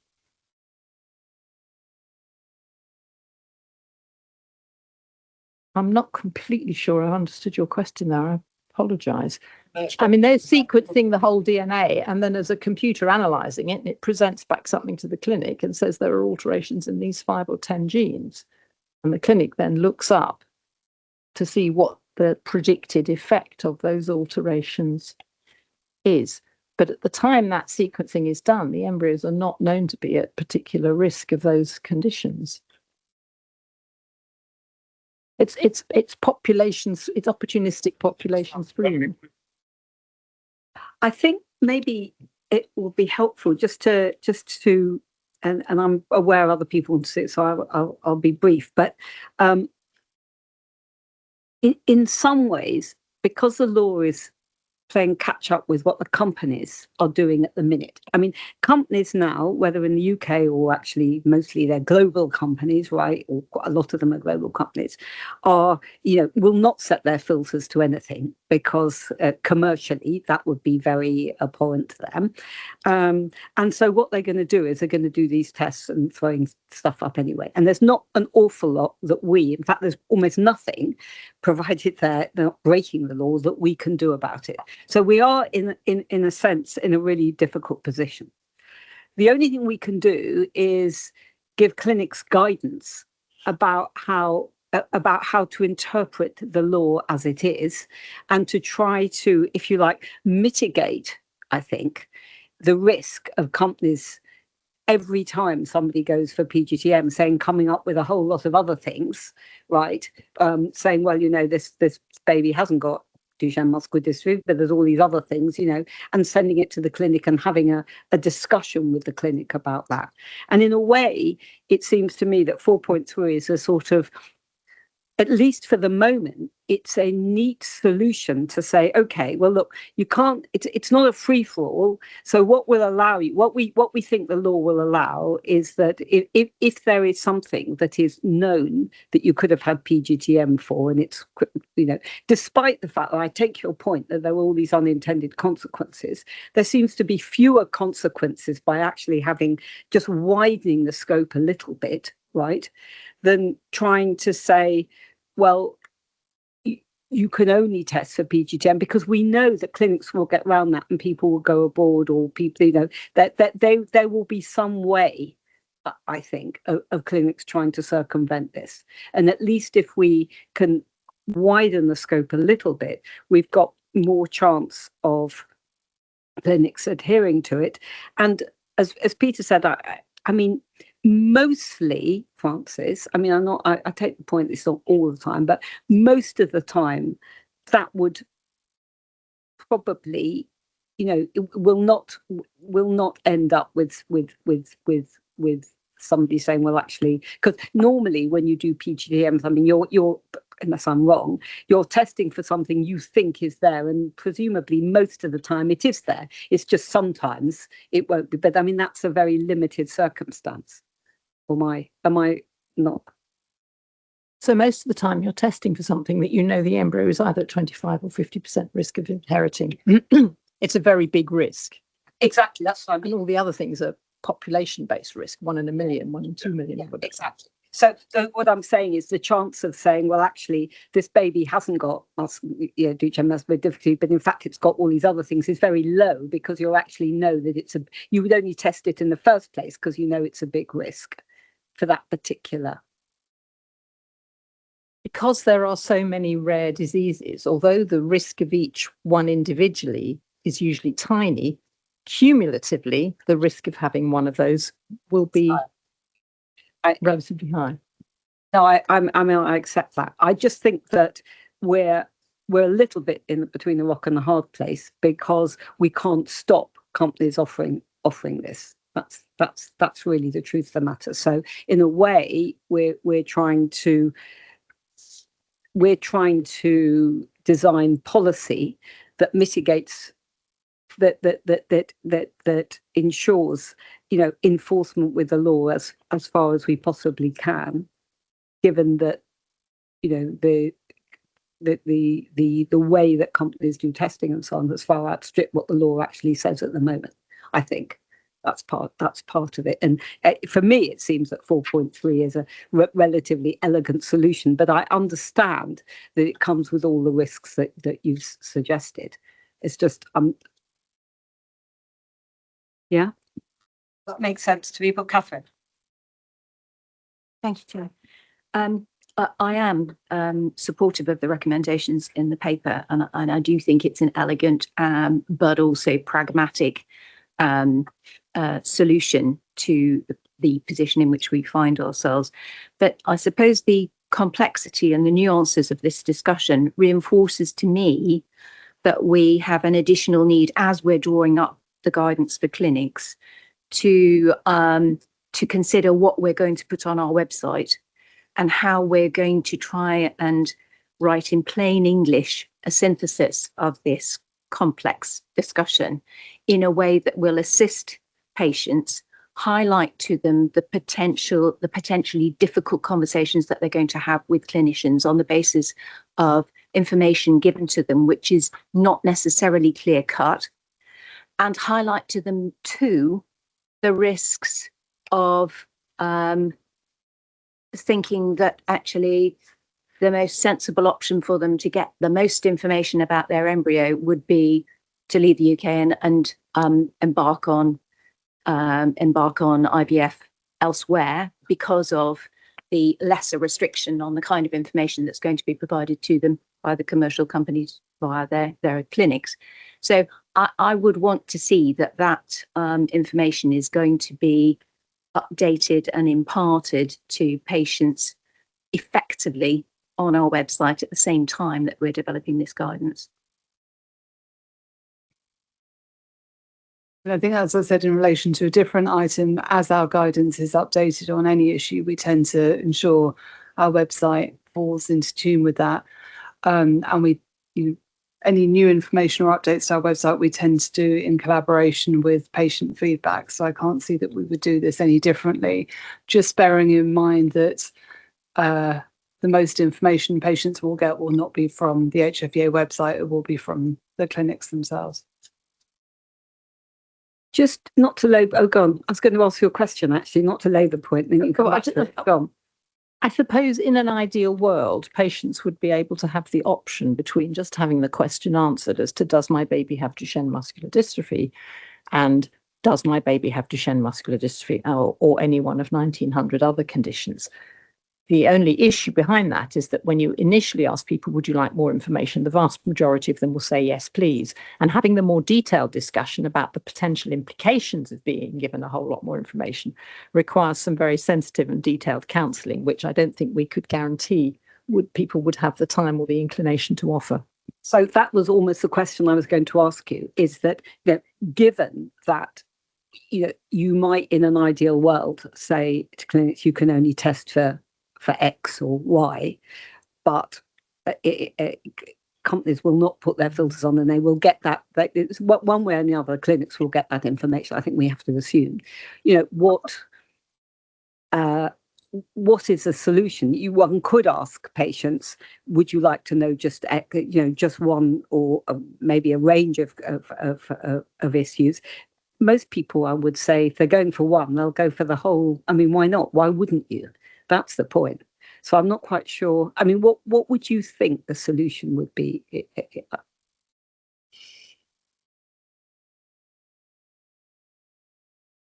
I suppose my preference would be that you do a test that answers the question that you're asking, and you avoid all the other difficulties that can otherwise arise. But if you do that, you have to accept the risk that there is a small chance you will miss an opportunity to exclude something that might be serious. Yeah, again, thank you so much, in particular to Francis, for really fleshing out this discussion. I think it's really hard to make decisions on this debate without being able to quantify all the different risks.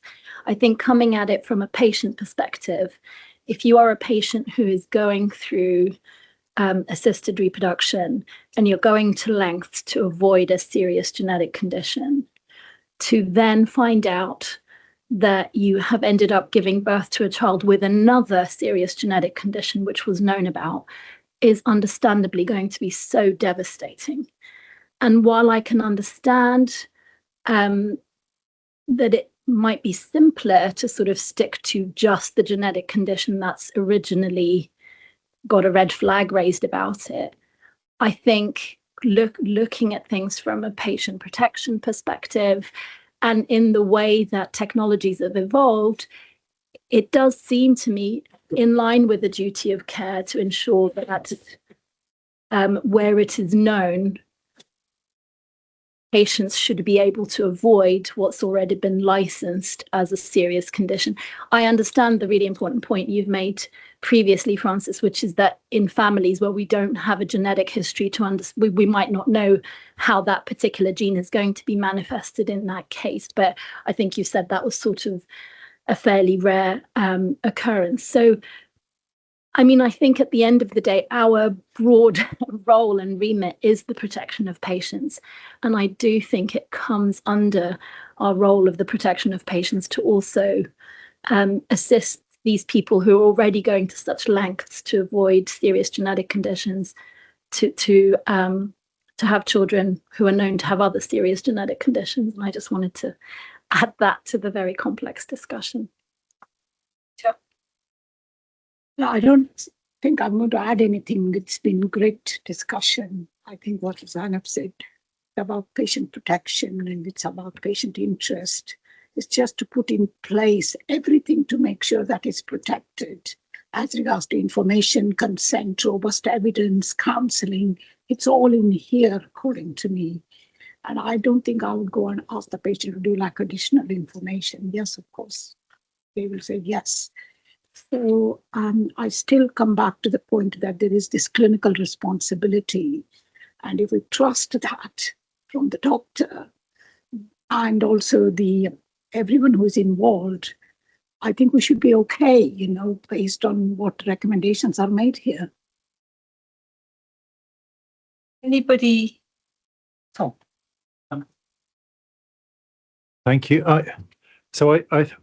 I am broadly in favour of the recommendations. I do think that we should note that it's not quite as simple as saying there is this information and we act on it, because you could, for example, find that every embryo is affected and therefore say none of these are viable, and actually there was no real risk. So it's not just as simple as saying there is something there and therefore we should act. That's perhaps the complexity, Francis, isn't it, that is in this particular space.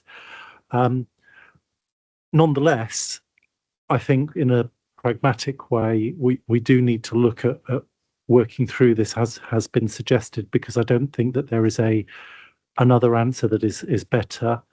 I do though think that there are things that then this, if we made this decision, also comes out of it. So at the moment, the different sort of list of indications are based on what is sort of brought to us, but is that reasonable? Because that's just coming out from things that are addressed. I think that part of the scoping work probably needs to do things like look at the NHS genomic test directory and look at how we might more sustainably look at the different sets of information and knowledge coming out, which might well be linking with some of the work that they are doing. And I do think that there is a bit where I appreciate that part of the challenge in the conversation has been about the skills in the clinics to be able to talk about this, and the challenge that people may not have the ability for it. But there is a bit where if as a clinic you're deciding to offer this and it's complex and difficult, you have a responsibility to have the skills to be able to explain that and deal with it and cover these different areas. So, I don't think we're going to find, much as I would love to, a really simple kind of paragraph that we can put on a website that everyone can go, oh, look at that, that will explain it for you.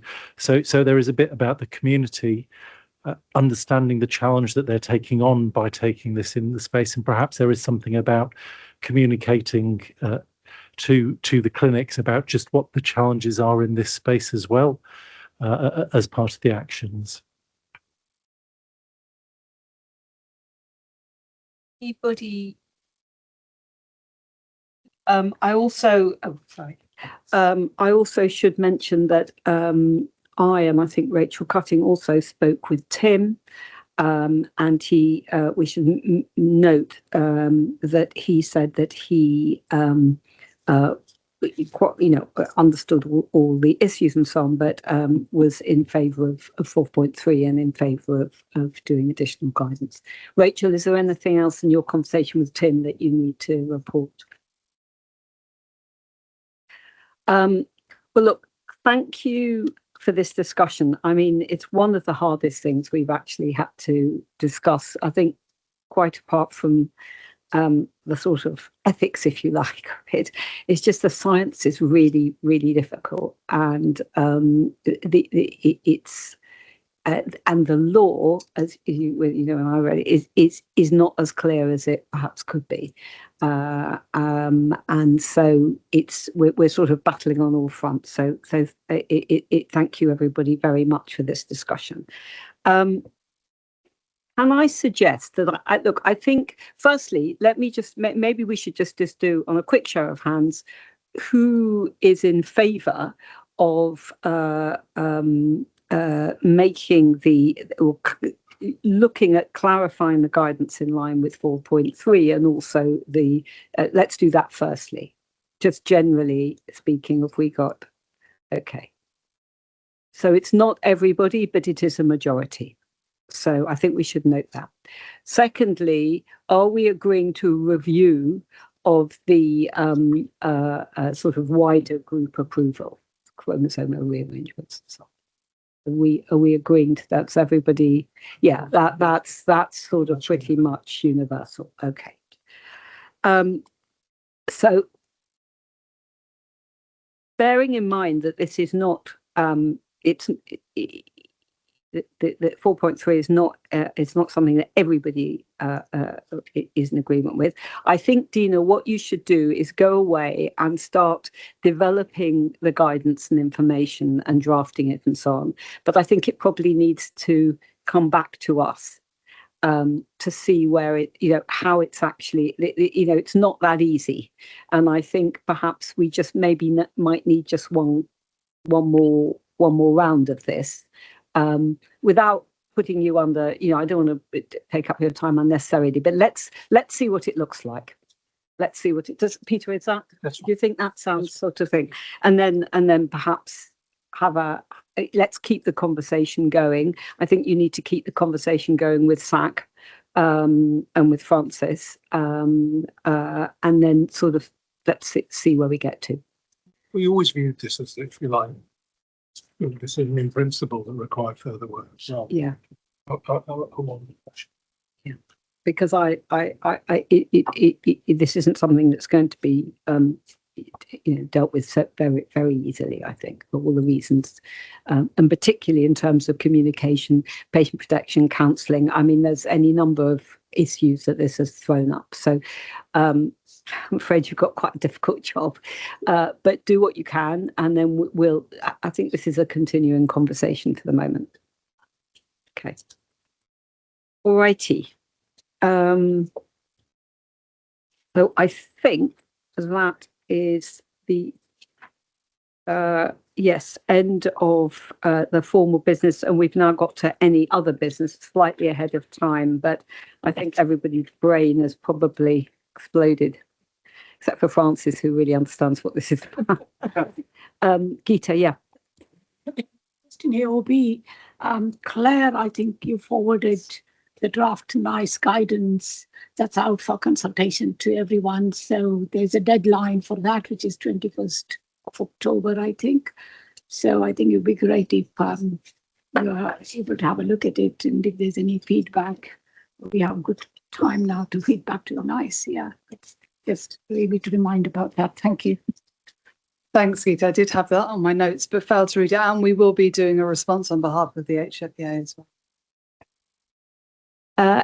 I've got a couple of things, but anybody else firstly, AOB? Okay, just to remind everybody that we have a special Teams board meeting on the 5th of November to look at the analysis of the Kafka consultation. That's really important so that we can get the guidance finalised by the end of the year. That will be good. And then a couple of weeks later, we have prior to the authority meeting on the Wednesday afternoon, we have the Tuesday afternoon and evening and Wednesday morning of a sort of characterised as a away day, where with Peter and I will, in conjunction with the SMT, are looking at all the different things that we could possibly discuss and prioritising them to make sure that it's a really good opportunity for us to get together in a sort of quiet way and really have a chat and talk through difficult issues. Also, as I've mentioned, we have a little sort of survey thing on to do with effective governance and governance of the authority.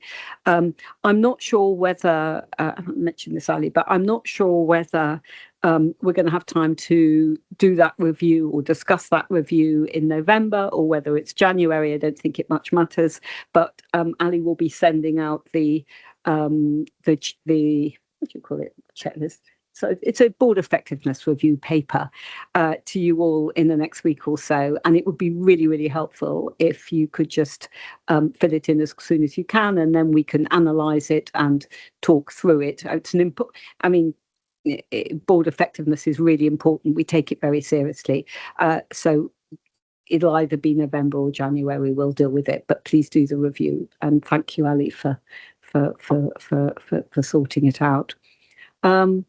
Okay, so I think that is it. Thank you all very much. I mean, it's really been a good discussion of a very tricky subject today, and we'll keep you posted on that.